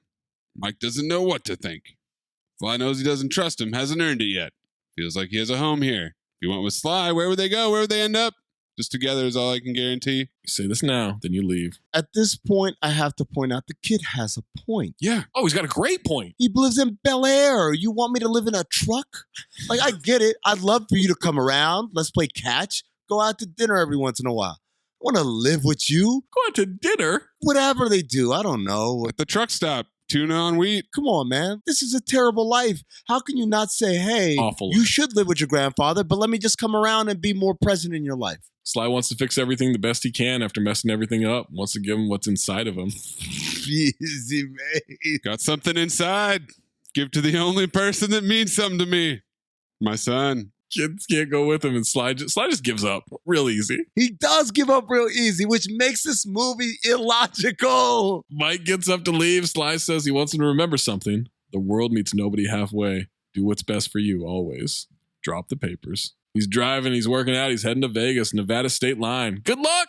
The way he was working out earlier was the weight's behind him, and he's moving in a direct, like 90-degree angle from where the weight is upright all the way down, facing forward, perpendicular to the windshield. When he's in the car now, the way he's working out, it's been turned to an angle. So now, rather than his fist going forward towards the windshield, it's going downwards toward his cock. And I said, that exercise has a certain motion to it, like forcing the passenger into fellatio. Oh. Goodness. Why'd you say It's the implication of me. The implication, yeah. Or like arm wrestling. I don't know. One of the two. Kids rifling through things at home. Sly's driving to Vegas. Sly sells his truck for $7,000 cash. Handshake deal. To a man with a garbage disposal voice. He wants to keep the hawk. Damn, you taking a hawk? Down to 6,500, bro. That's when I learned it was a hawk. No, it looked like a bird, right? It was some sort of bird of prey. Yeah, I thought it was an eagle. I mean, it looked bigger. His fucking name is Hawks. Hilton welcomes international arm wrestling competition. I'm aware now. Or Hawk. Hawks. There weren't two hawks on the front. Zach, did you have the same note too here? When he shows up in Vegas, I wrote Old Vegas equals trash. Yes. Old Vegas sucks. Pre-2010 Vegas or whatever, when they built all the fucking cool shit. Vegas before the Aria was terrible. Absolute trash. You just had a mean run around in a stupid little Suns polo. Damn, this shit look good though, man. At the bar at the Palms, right there, where they put a big shark now. Have you been to the Palms recently? They have a huge shark over that bar in the middle. Like that first bar when you walk in. Kid is rifling through things at home more. Finds some letters in a purse. Finds one addressed to him. He finds $8 million addressed to his mom. And then finds, finally, there are two. I didn't even see the second one. I saw the one. He reads one, and then when he takes the envelope up, there's one more. Got you. The letter, by the way, is 3 lines long. It has absolutely nothing of any substance. This kid's reading out loud with his mouth moving. Yes, he absolutely is. Some intellectual. Yeah, exactly. This is fucking talking shit about people's social scale. That envelope, that second envelope you saw, no, that was the original envelope. He's stuffing the letter back into it. Oh, it was? He's literally, out of hundreds of letters, there's one addressed to his son, which tells me that Sly was literally just sending dick pics and talking real greasy to his ex via letters. That's a leap. Okay, that's not a leap. His son got kidnapped while this motherfucker's phone boning with his dying wife. Lincoln Hawks, odds 20-1. He bet $7,000 on himself. That's what I call gambling. Kid sneaks out of the balcony, drops down a distance that would have shattered his tibias. Really was. We get the weigh-in. Sly weighs 190. The woman to the right of him, who's also weighing in, you guessed it, folks. 0 cheeks. Sees the truck as the grand prize. Kid steals a truck from Loja, drives through the broken gate. Limo chases after him. Yeah, they choose the limo as the pursuit car. A limo. You saw all those cars in that goddamn garage. So many cars. There's like a Corvette in there. Nope. Let's take the least fucking agile car we have. I mean, in this universe where a 18-wheeler truck can run down That's true. That's a good point. another vehicle in a parking lot. We get some arm wrestling announcer exposition on the rules. Double elimination. This fucking guy. One of like 9 times they'll remind us it's double elimination. And not only that, you have to lose twice. In other words, if you lose once, you still have one more chance. And that's a serpentine draft. Now, what does that mean? Arm wrestling montage. Sly starts to lose at first. The montage, which, by the way, what the hell is up with the footwear? At first, I thought it was the ringside girls or something. Then I realized, nope, these are the competitors. They all have platform shoes. It's weird. They're all like the pimp from I'm Gonna Get You Sucker with the goldfish in them. Bull is battling and yells, "You ain't shit." He wins. Sly wins. Ass off for Bull. Guy in yellow wins. Weird guy in a polo wins. I always thought it was weird that he was wearing a polo to this thing. Kid's driving. Sly defeats a black guy in a headband as Bull watches. Is the kid driving to Vegas? I thought the same thing too, bro. Like Brad Wesley, just swerving all over the road. Hey, dipshits, how about you call the cops? I bet you called the cops. Grizzly wins. Sly beats a guy with a mustache. Black guy in Alka-Seltzer tank wins. Kid pulls up to the airport. Attendant says you can't leave the truck like that. And he says, keep it. Just like in Roadhouse when Patrick Swayze gave the car to Kid Sable. Guard pulls up and sees the truck. Taking to Loja's plane. Watch with open eyes. Well, it's time to take it all away. Hey. Hey. Every day, the game is ours to play. Tell me why there are no alibis. 'Cause winner takes it all, loser takes the fall. Back to the beginning of the end. Winner takes it all, till it breaks the fall. Time to make it over the time. More arm wrestling victories. A guy breaks his arms. It's kind of just one big arm wrestling montage from here to the end. Yeah. So the guy breaks his arm, but it's just kind of like, oh, it's a fracture, give me a towel, whatever. All my life, I thought there was a scene in this movie. All my life. I thought there was a scene in this movie where someone's tibia breaks and it Tibia pokes through the skin of his arm. I thought it was like a Paul George situation with someone's arm would happen. Did that not happen in this movie? I remember that too. That's it. This is the arm breaking. I think they edited it. Yeah, it doesn't break skin. Because I remember it being way more severe. They don't even really show the arm. Yeah, it was just like, oh, my arm is broken. I'm holding my arm because it hurts. I was very disappointed. Yeah, same. When he hurt his arm, I was like, oh, wait, this is setting up for the guy in the final. Well, we're down to 32 competitors. Bull and Sly bump shoulders. Bull Hurley looks like he'll be here for the finals. He's still the man to beat. And there's Bull Hurley. Every single arm wrestler is totally insane looking. We're down to the final 8 as somehow this kid's plane just landed. And how did he get on that flight? Never explained. Bought a ticket, boarded a flight. Nobody asked for ID. Straight cash, homie. You know what that's called, Zach? What? 20th century, bitch. Children could just buy tickets and walk onto a plane. What the fuck is ID? Guards waiting for him at the gate. He runs out to the fucking tarmac like it's nothing pre 9/11. 20th century, bitch. Guards waiting on the jetway, and he just says, I'm not going down the jetway. I'm going down the stairs. Pre 9/11, the attack, not the whoopee movie. Well, I guess both. 500 competitors this morning. We're down to the final 8. And it's double elimination, which means that you can lose twice. We get a little bit of intro action. There's a dude here with a jerry curl and a headband who looks like Show Nuff. I'm convinced it's Show Nuff. Without a mustache. Show Nuff from fucking Barry Gordy's Last Dragon. Prize is $100 cash and a $250,000 truck. Plus the $140,000 he would win on his bet, which takes him up to $490. It's pretty important. Yeah, that's a pretty important number. Absolutely. John Grizzly gets announced. When I get to the table, that person, I don't care who they are, they're my mortal enemy. I hate them. I love these cutaways like it's Best in Show with like the confessional cam. Oh, me too. It's great. They had a documentary rolling on all of these guys. And by the way, strong boost vibes from John Grizzly. Mad Dog Madison. I'm not real enthused about people coming up and patting me on the back saying you're the best. I don't need people to do that to me. If I win, it's because I want to be the best one time in my life. Why is he even wearing a shirt? Ladies and gentlemen, I urge everyone to take a look at the shirt that he's wearing, the quote-unquote shirt. Imagine the collar being around the neck of a t-shirt, like a regular t-shirt, and then where the collar meets, where the right and the left meet, just a strip of fabric down the cleavage of his chest. And then his titties are just full bare, all on out. G-string. Yes, a G-string. You could see him reading that entire thing. Oh, yeah. He was terrible. He's looking down, reading it the entire time. Harry Bosco. My whole body's an engine. This is a fire plug. I'm going to light him up. I'm going to light him up. That was my favorite one, dude. That was a great intro. Harry Bosco doesn't understand how engines work.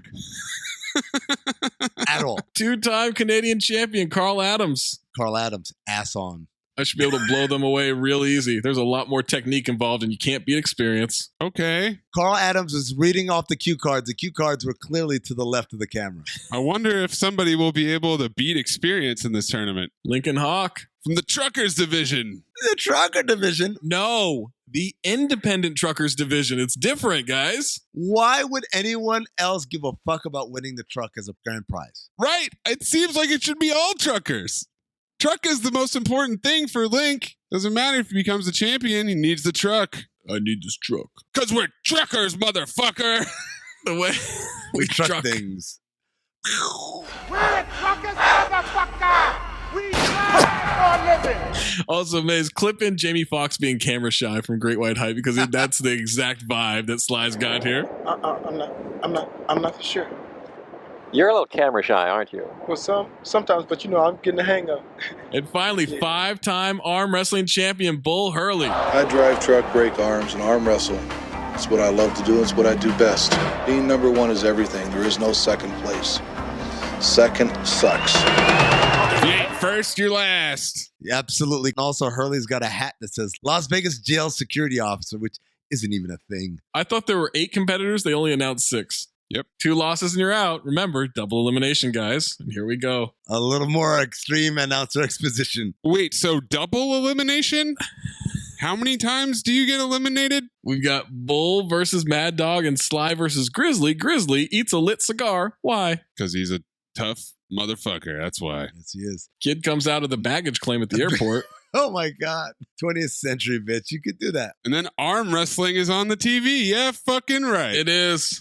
Shout out to McCarran International Airport baggage claim that hasn't changed once in 40 fucking years. Not once, yeah. It's the same brown color right now. Same baggage claim too, bro. Bosco beats an Asian guy who wasn't announced. Bull beats Mad Dog. And then in slow-mo, Sly loses to Grizzly. But we do get chatter of going over the top in slow motion. We do. And Sly grunting his ass off. By the way, guys, it's double elimination. Wait, really? So if you lose once, you still have a chance to come back. Wait, he's not done? I thought it was over. No, he's not done, even though he lost. Well, it's only double elimination until the finals, by the way. We'll get into that in a minute. Let me just ask this question. I know you guys like to make fun of the fact that I don't know what people look like or whatever. Oh, boy. But does John Grizzly look like Chris Cody if his hair and his beard just grew out? Not a chance. What the fuck? Just take a look at his face. Take a look at his eyes, really. That's Chris Cody, man. I don't see this one, I gotta tell you. There's one that I know you'll see in a second. Grizzly is roaring in slow motion. Loja's there, wants Lincoln up to his suite. Sly's getting his elbow looked at and massaged. Terry Funk tells him Mr. Cutler wants a word. And he conveniently has 30 minutes until his next arm wrestling, even though it's been nonstop arm wrestling for what feels like an entire day. He's in the suite. Loja offers him a drink, but knows he lost his first match. You don't have to stay sharp. We don't have to be enemies. I never wanted to be your enemy. The suite is opulent. And I wrote Frank Lopez crib, elevators, and living room. Shout out to Nas for that line. Presidential suite. Let's get right to it. With Christina gone, I have no family left in my life except for Michael. You never had anything, so you have nothing to lose. You deserted your wife and son. You're a deserter. Plain and simple. We're deserters, gents. We desert things. You're tearing us apart, Lisa. This scene confused the fuck out of me because I was under the impression they had already made the deal with him. Yeah, they did. He brings that up. It's over. It doesn't make sense. You're right. Yeah, I mean, he's going against it. I guess they think that he has the kid at this point, even though the kid hasn't found him yet. Right. He has no idea what they're talking about. He's like, yo, I'm just arm wrestling. And you guys are calling me up here. Yeah, but they don't believe him. He thinks the worst of him, so he wouldn't believe him anyway. He's not an honest thief. Loja's just trying to get the kid back. Like, they never say, hey, give us the kid. They just go into a straight negotiation. They want him to fuck off. Yeah. Yeah, they want him to fuck off. But he has fucked off. He did. He already signed the paperwork. I know. So they want him to fuck off more. How much more could he fuck off? They go to where he fucked off to and they tell him to fuck off again. Why wouldn't he take the money? You already signed everything away. I don't know. He's bad at business. Don't try to clear your conscience at my expense. You're a liar. You deserted them. You deserted them. Do you guys understand? He could have took $500,000. Yes. And the brand new truck. He could have taken the $500,000 downstairs and bet it on himself. Yeah. Exactly. And kept arm wrestling. He could have doubled his shit.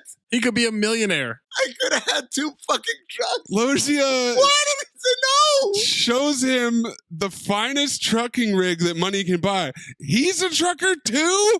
Is this whole movie about trucking? Everyone's a trucker, yes. We're truckers, motherfucker. By the way, that patio bar. Oh, good Lord, my man. dick got hard. What a sweet. My dick got rock hard. The Hilton in the 80s was bringing it. Oh, so now you guys like Old Vegas. I see. Look, if it were all that sweet with that patio and that bar, goodness. I'm calling the Cosmo right now and telling them, hey, up it up, step it up. Cutler National Trucking. You want it. It's yours. Check for $500K. Take it and get the hell out of my life. This shit, all I wrote was WTF. That was my whole goddamn note for the entire scene. What are you trying to do? I gave you custody of the boy. I signed papers. What more do you want?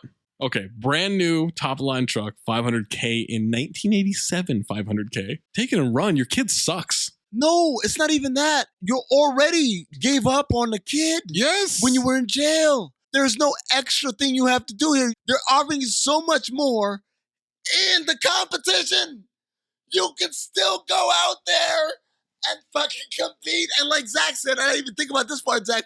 You can put the extra $500,000 on yourself. That was me. Okay, whoever. I did. All white people sound alike. Yep. All white people sound alike on this podcast. You blew it! I think he's telling him to not do the competition and just leave, but none of this makes sense. Why would that? What would that have anything to How do? does a trucking company have $500K surplus to just give out as a bribe? Why wouldn't he just say to him, yo, if you lose this shit, you never contact the kid again? My mind was blown by this because it makes no goddamn sense. Take the truck. Take the money. Start a new life. Start your own family. Sly puts the check back in his shirt pocket. Sly's going to get Michael. You're going back on your word. Yeah. You're a loser. You've always been a loser. Terry Funk blocking the door. Sly says he's through talking. Shoved the shit out of this guy. Punches him and shoves him through the double doors. Action music. Callback. Not a future callback, but a callback to Tango and Cash. Time for more arm wrestling. Bull versus Bosco. Grizzly is chugging motor oil? Sly versus Grizzly again. Why is he wrestling him again? Double elimination. Double elimination. You already forgot, Mace. But here's the most important part. While Grizzly is drinking Valvoline, nice product placement, the ref here is Matt Patricia with a bald spot. Which I don't know if Matt Patricia, because I always seen him with a hat on. Go back and look at it. Might just have it, yeah. I'm going through you like gas through a funnel. Is this Grizzlies versus Hawks? Trae Young versus John Morant. Oh, shit. The Battle of the Waz. Grizzly's always worried about Sly being on his thumb. Get off my thumb. Get him off my thumb. Sly slams that arm down. Bull destroys Bosco. Canadian beats the Asian. More arm wrestling. Sly versus Mad Dog. Mad Dog acting his ass off. Vibrating like Captain Insano. Ass off, all caps, with the howl and the... Oh, Jesus Christ. What else would you call that, man? He's vibrating. His entire face is... I wouldn't say somebody is vibrating, so not that. Supercharge the whole fucking thing, Maze. I'm watching it again. God damn it. Supercharge that too. Say that? Sly screams and beats him. On to the finals. Kid gets to the Hilton. The final phase. They call this over the top. He said it again. Grizzly takes some Alka-Seltzer, probably because he just drank fucking motor oil. Quick counteractor. Meet the 4 finalists. Undefeated in 5 years. Bull is from Jacksonville because of course he is. Jacksonville, what up? I love Jacksonville. J-Town. Jacksonville style, baby. 2,000 points. Bortles.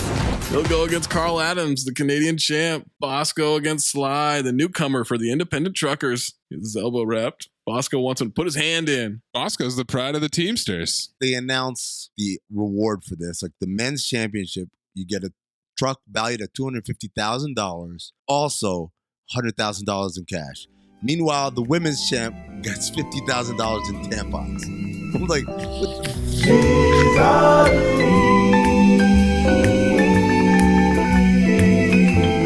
Mike's trying to see him, yelling, "Dad, I'm here," like he could hear him in the fucking crowd. Dumb kid. Ref yells at Bosco. I am the ref. I'm the ref. Get your elbow back in there. I am the captain now. Gate guard is after Michael, who crawls away amongst some trash.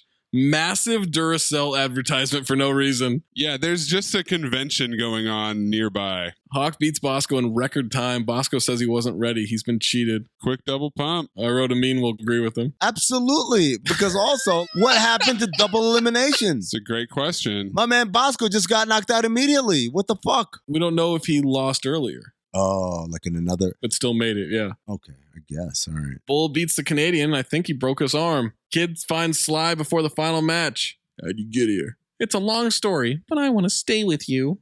Fuck did he get on that plane with no money? I don't understand it. Or ID. I want you to stay too. I don't think your grandfather's going to let it happen. I want to be with you. Sly tells him he doesn't have money. He sold the truck. Kid says he's going to win. Start his own business. Sly starts making excuses. Thinks he pulled too hard. Baby.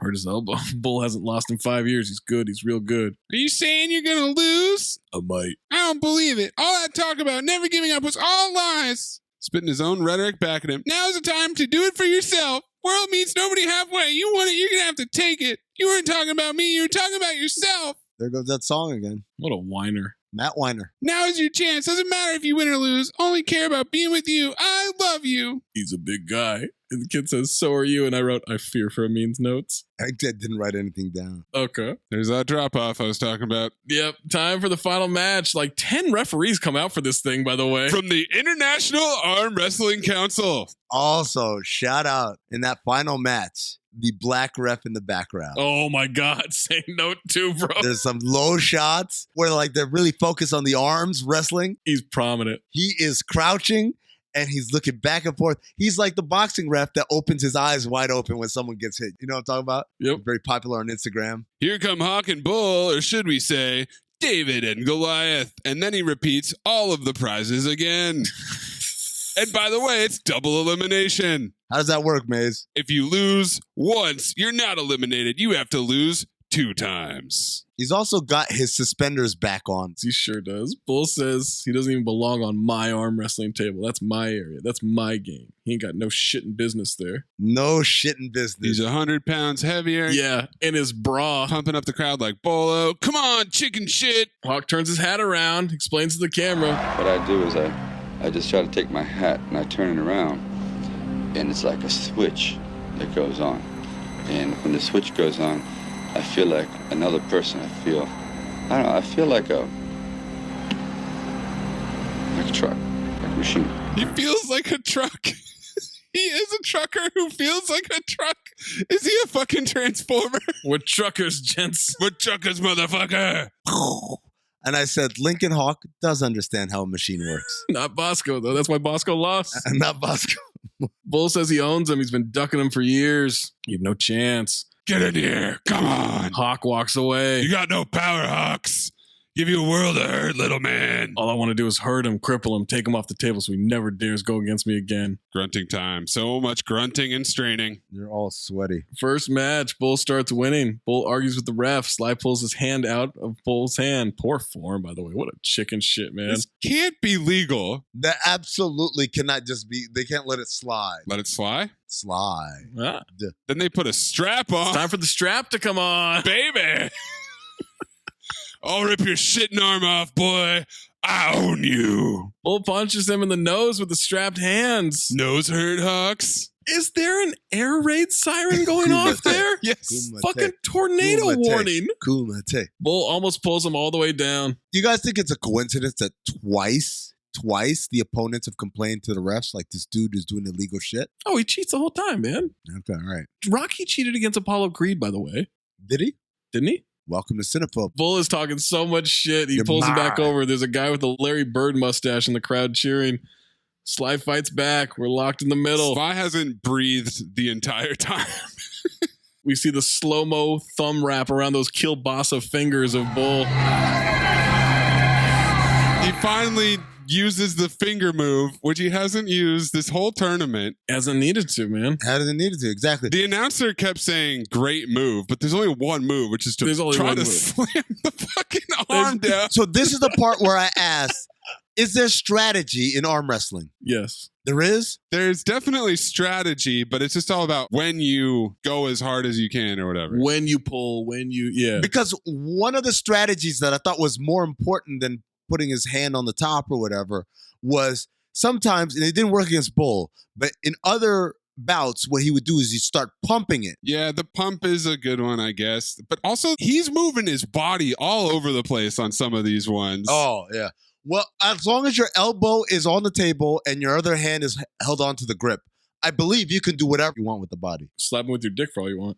No? Okay. This is where I wrote, the ref in the background looks like Chris Bosh. The ass off ref? Yeah, your boy. Yeah, he's ass off. Bull looks scared. Sly slams the hand down. But isn't this double elimination? Bull hasn't lost in 5 years, let alone this tournament. Yeah. No, this is it. We're done. It's it. Behind Michael is a woman who I believe is a media member, but she's a goddamn court stenographer with the amount of notes she's taking on an arm wrestling match.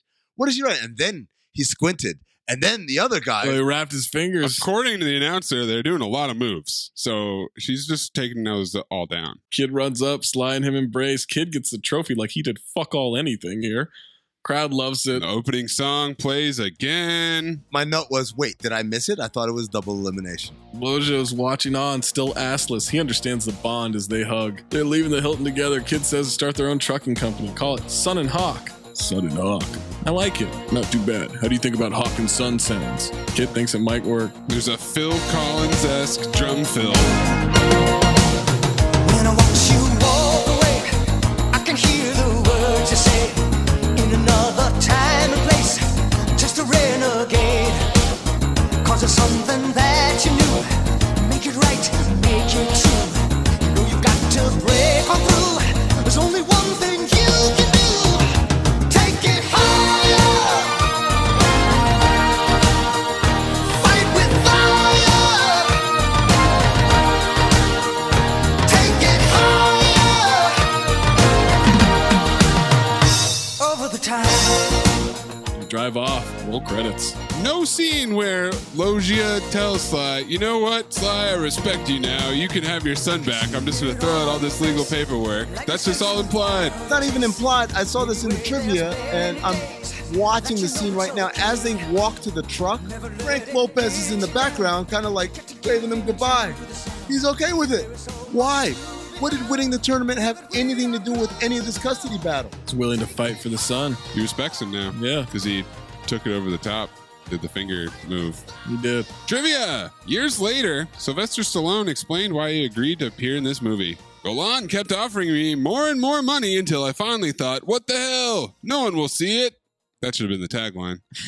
Sylvester Stallone was reportedly unhappy with the final film. In an interview with Ain't It Cool News, he said that if he directed the film, he would have changed the setting to an urban environment, used scored music instead of rock songs, and made the Las Vegas finale more ominous. Again, he would have made it Bloodsport. Urban environment. Rick Zumwalt was paid $10,000 to shave his head for the film. He liked it so much, he never let his hair grow back. Whoa! Okay, Rick, yeah, sure. Oh, I like it so much, I'm just going to keep it. It's like the swimmer from Seinfeld.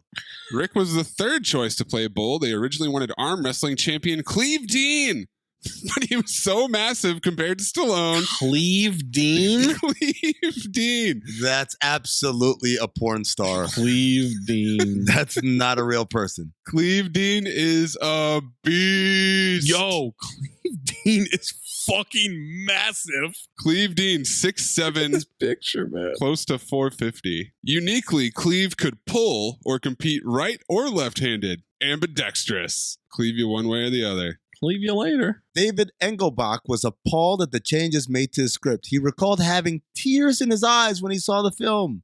He remarked that his original draft wasn't nearly as dumb as the final film, and that it was more about truck driving and arm wrestling than it should have been. I said, wait a second. What else is it supposed to be about? You had less truck driving and arm wrestling in your fucking version, David Engelbach? A real-life, over-the-top arm wrestling tournament was created once the movie was approved for production. Organizers worked closely with producers at Cannon Films in hosting the tournament while the film was being made. The contest was described as the biggest event in arm wrestling history. Beginning with the first qualifier in Beverly Hills in 1985, the competition lasted a year throughout North America and included qualifying events in Europe, Israel, and Japan. The finale took place in July 1986 with an 18-hour marathon tournament at the Las Vegas Hilton. The movie featured many real-life arm wrestlers and footage from the Vegas finals. The only exceptions were the scenes that featured Stallone, whose matches were filmed the day after the finals. The same location was used, and the extras who made up the audience in those scenes were the same fans who had filled the venue the day before. That's actually pretty cool. I like that as a workaround. Hey, Zach, what is Stallone's character's last name? That's a great question. It's either Hawk or Hawks. I think it's supposed to be Hawk. What's his son's name? Michael Cutler. Okay, so if his son had taken his dad's last name, what would his name be? Mike Hawk. Oh! Chubby Cox. There you go. Full circle. John Wetton, lead singer of the rock group Asia, sang Winner Takes It All for the movie. The producer didn't think his voice was mean enough, so the song was offered to Sammy Hagar, whose version ended up on the soundtrack. Don Johnson was the second choice for Lincoln Hawk. What? Phobe that. That would have been terrible. Chubby Cox, Don Johnson. In the montage of arm wrestling towards the end, one competitor goes so hard that his elbow breaks. This was Michael Bochiu, a German national champion from LA. For a wrestling tournament during the shooting of the film, the break was very real and totally unplanned. Yeah, they didn't plan for the dude's arm to break. Imagine that. The punch that Bull Hurley gives Hawk during the final match that made his nose bleed was real. Stallone told the guy to do it since he was the director, but didn't give him a cue point in which to do it, meaning Stallone never knew when it was going to happen so that his reaction would be authentic to the hit. Stallone stated that he took more punishment in trying to be authentic in this movie by taking actual hits such as this one and arm wrestling professionals that were hired from the film than he did from any of the Rocky movies. Also, to make the movie seem as authentic as possible, Stallone told the guy playing Bull not to take it easy on him when it was time for them to shoot the final scene of their match together. The guy laughed about the idea and still agreed to do so, even though he warned Stallone that he might hurt him. Stallone made him eat those words when he beat him for real. Everything in that scene is authentic except for close-up shots of their faces that were done later due to injuries that both men suffered while the scene was being filmed. Stallone suffered a strained forearm while Bull Hurley's character suffered a dislocated shoulder. The cry from him that you hear when Stallone is pulling his arm down at the end is the real thing. That's when the dislocation happened. Man, there's so much realism in this movie. Just like the Roadhouse fight. And finally, and this one is a really funny one because it didn't make the movie. The production company flew professional wrestlers Manny Fernandez and Sione Valahi, a.k.a. the Barbarian, to the set, but then they weren't used in the film. The wrestlers were given some money for food, but instead they decided to go to a bar for drinks.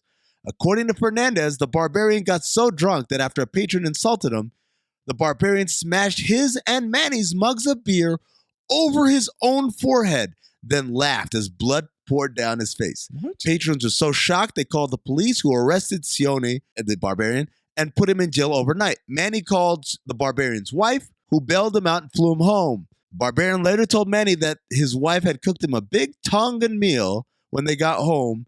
When he started eating, his wife blindsided him with the skillet, chastised him for his actions, and warned him not to get drunk again. The Barbarian said, quote, "Brother, I crawled on all fours and she kept hitting me." Yep. 2 people who weren't even in the movie got into a bar fight. That's what that story was. And then domestic violence. We are the 4 Horsemen. Woo!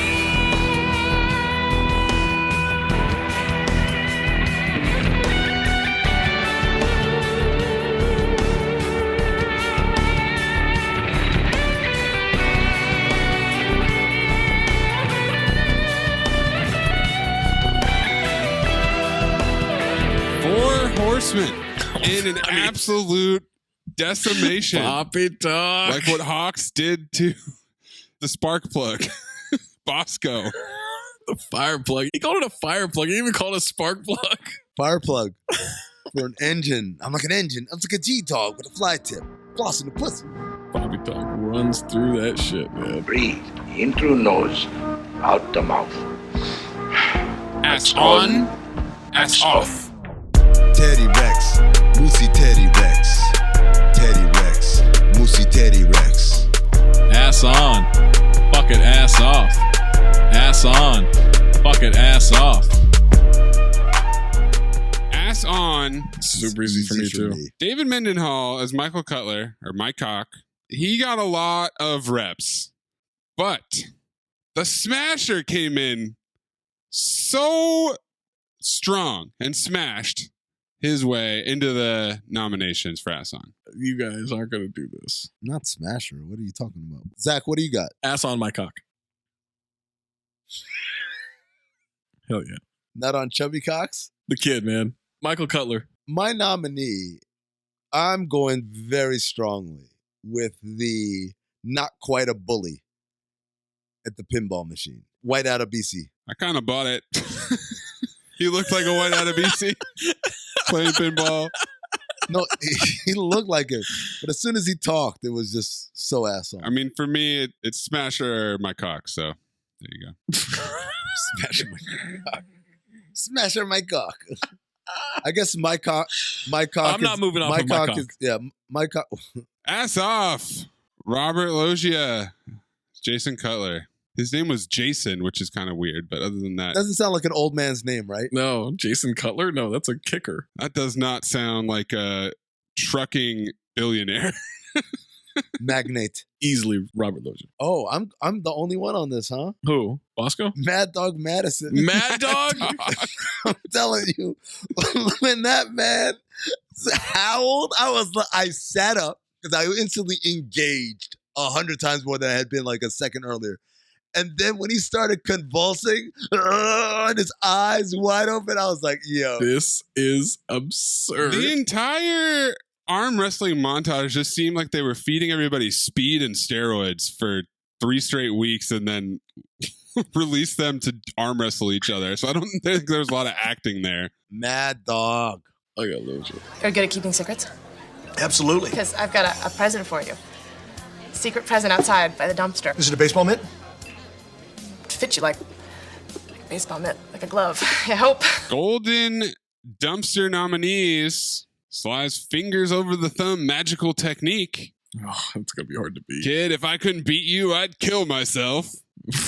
Jesus Christ. Crashing through the gate like Action Jackson. The announcer repeating over and over again that it's double elimination. In other words, if you lose once, you still have one more chance. And the arm wrestling finalist interviews. And also the disembodied voices. Disembodied voices up there, yeah. I'll go first.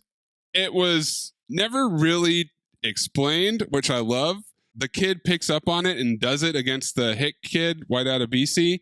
But it's the fingers over the thumb technique, which no one else does, which apparently is never failed. And I love the little sound they play when he does it first. I think they do it at the end, but there's so much noise going on. It's hard to tell. Right. So that's it for me. Yeah, because there was that whole air raid siren. Maybe it was a little drowned out by the tornado that was incoming. I'd also like to add into the mix as a way to save his child from kidnapping. Sly Stallone just runs a truck into the truck the kid's in. We're truckers, motherfucker. Golden Dust, it's got to be the thumb wrap, the finger motion, the wave of fingers wrapping around that thumb of the competitor and then slamming it down. I'm with Mayes on this. I mean, my golden dumpster is Sly Stallone's wardrobe for this movie. Leather ties, denim shirts, suspenders as far as the eye can see. Oh, that's a great pick. What a wild wardrobe that is. Tucking those shirts in with no belt, high-waisted pants, blue jeans with a black shirt to a funeral. At a funeral for your dead wife. Footwear that has like a 7-inch platform heel on it. Zach, you picked it, mother trucker. Motherfucker. I like that. Overfile. I filed it when I picked it. That's easy. I don't have to go through any preamble, man. I fucking love this movie. I will watch it anytime I see that it's on. I am over the top and over the moon for this movie. File me. You watch it on over-the-top streaming service, by the way. Pluto. OTT.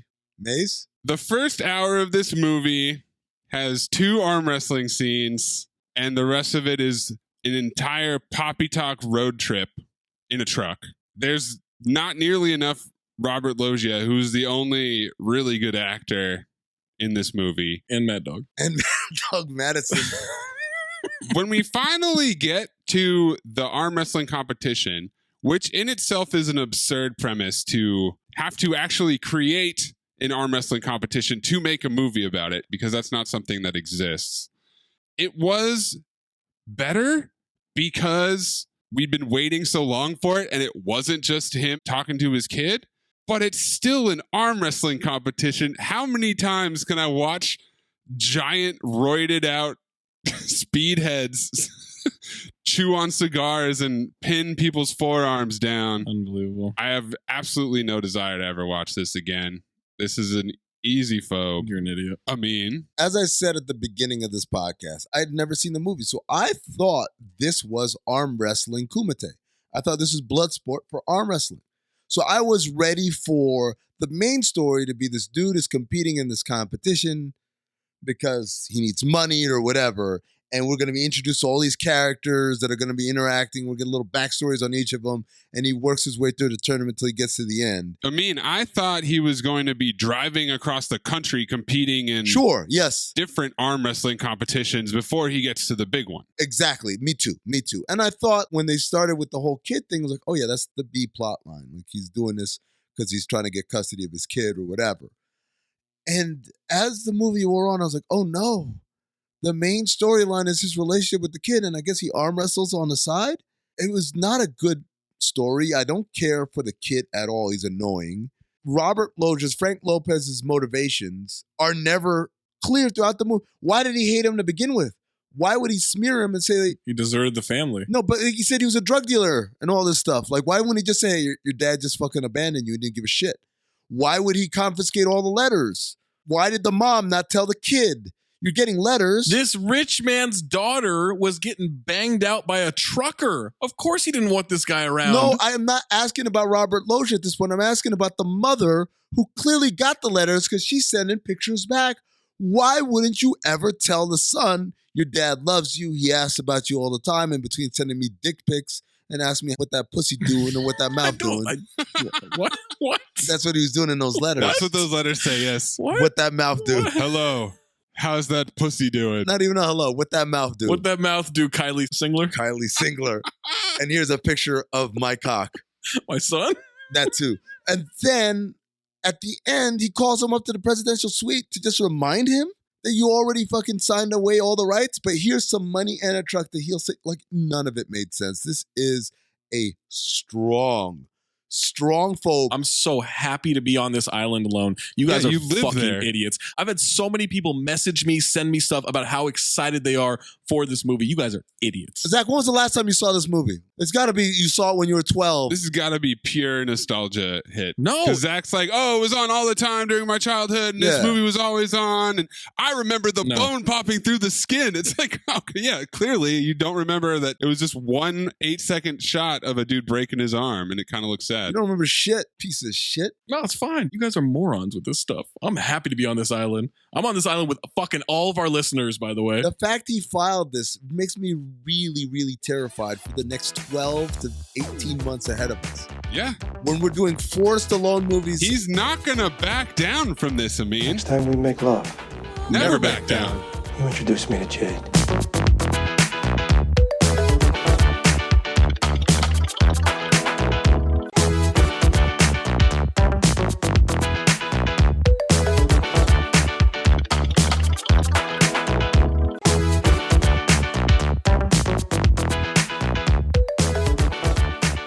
There are 3 Stallone movies I've identified that I will phobe. It's kind of like Deal or No Deal. There's 3 exploding briefcases. And there's 1,000 files. You ever heard the term find a needle in a haystack? Yes, I've heard that extremely common phrase before, yes. Find a needle in a haystack. No.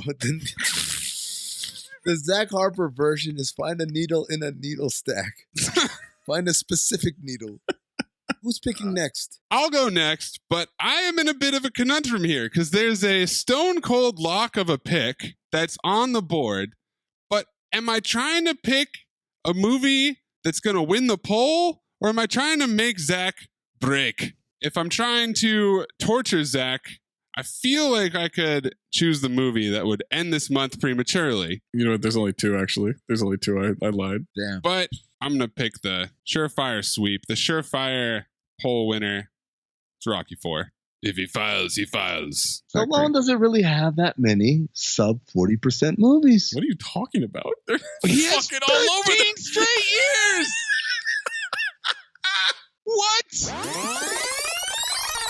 Thought about asking Mace to clip it, and I was like, it wasn't that strong, isn't that strong, isn't that strong, isn't that strong, isn't that strong, isn't that strong, Is that happening for you, Zach? Yes, leave it all in. Isn't that strong, isn't that strong, isn't that strong, isn't that strong, isn't that strong, happening right now? isn't that strong, isn't that strong, isn't that strong, isn't that strong, isn't that strong, isn't that strong, isn't that strong, isn't that strong, isn't that strong, isn't that strong, isn't that strong, that strong, that strong, isn't that strong, isn't that strong, that strong, isn't that strong, isn't that strong, isn't that strong, isn't that strong, isn't that strong, isn't that strong, isn't that strong, isn't that strong, isn't that strong, that strong, isn't that strong, isn't that strong, isn't that strong, isn't that strong, that strong, isn't that strong, that strong, that strong, isn't that strong. What the fuck was that? Strong, isn't that strong, isn't that strong, that strong, that strong, isn't that strong, isn't that strong, that strong. What's happening? Kick him off. That strong, that strong, that strong, isn't that strong. What's wrong with you? That strong, isn't that strong, isn't that strong, isn't that. This is my fucking nightmare. Oh my God, that's what hell is. What was that? It sounded like Kanye remixing Daft Punk. Oh my God. Work it harder, make it faster, do it better, make it stronger. That's the worst thing that's ever happened on this pod. That's never happened. I've never. What? And he left and then he came back and it kept going. That was insane. Terrible. Absolutely terrible.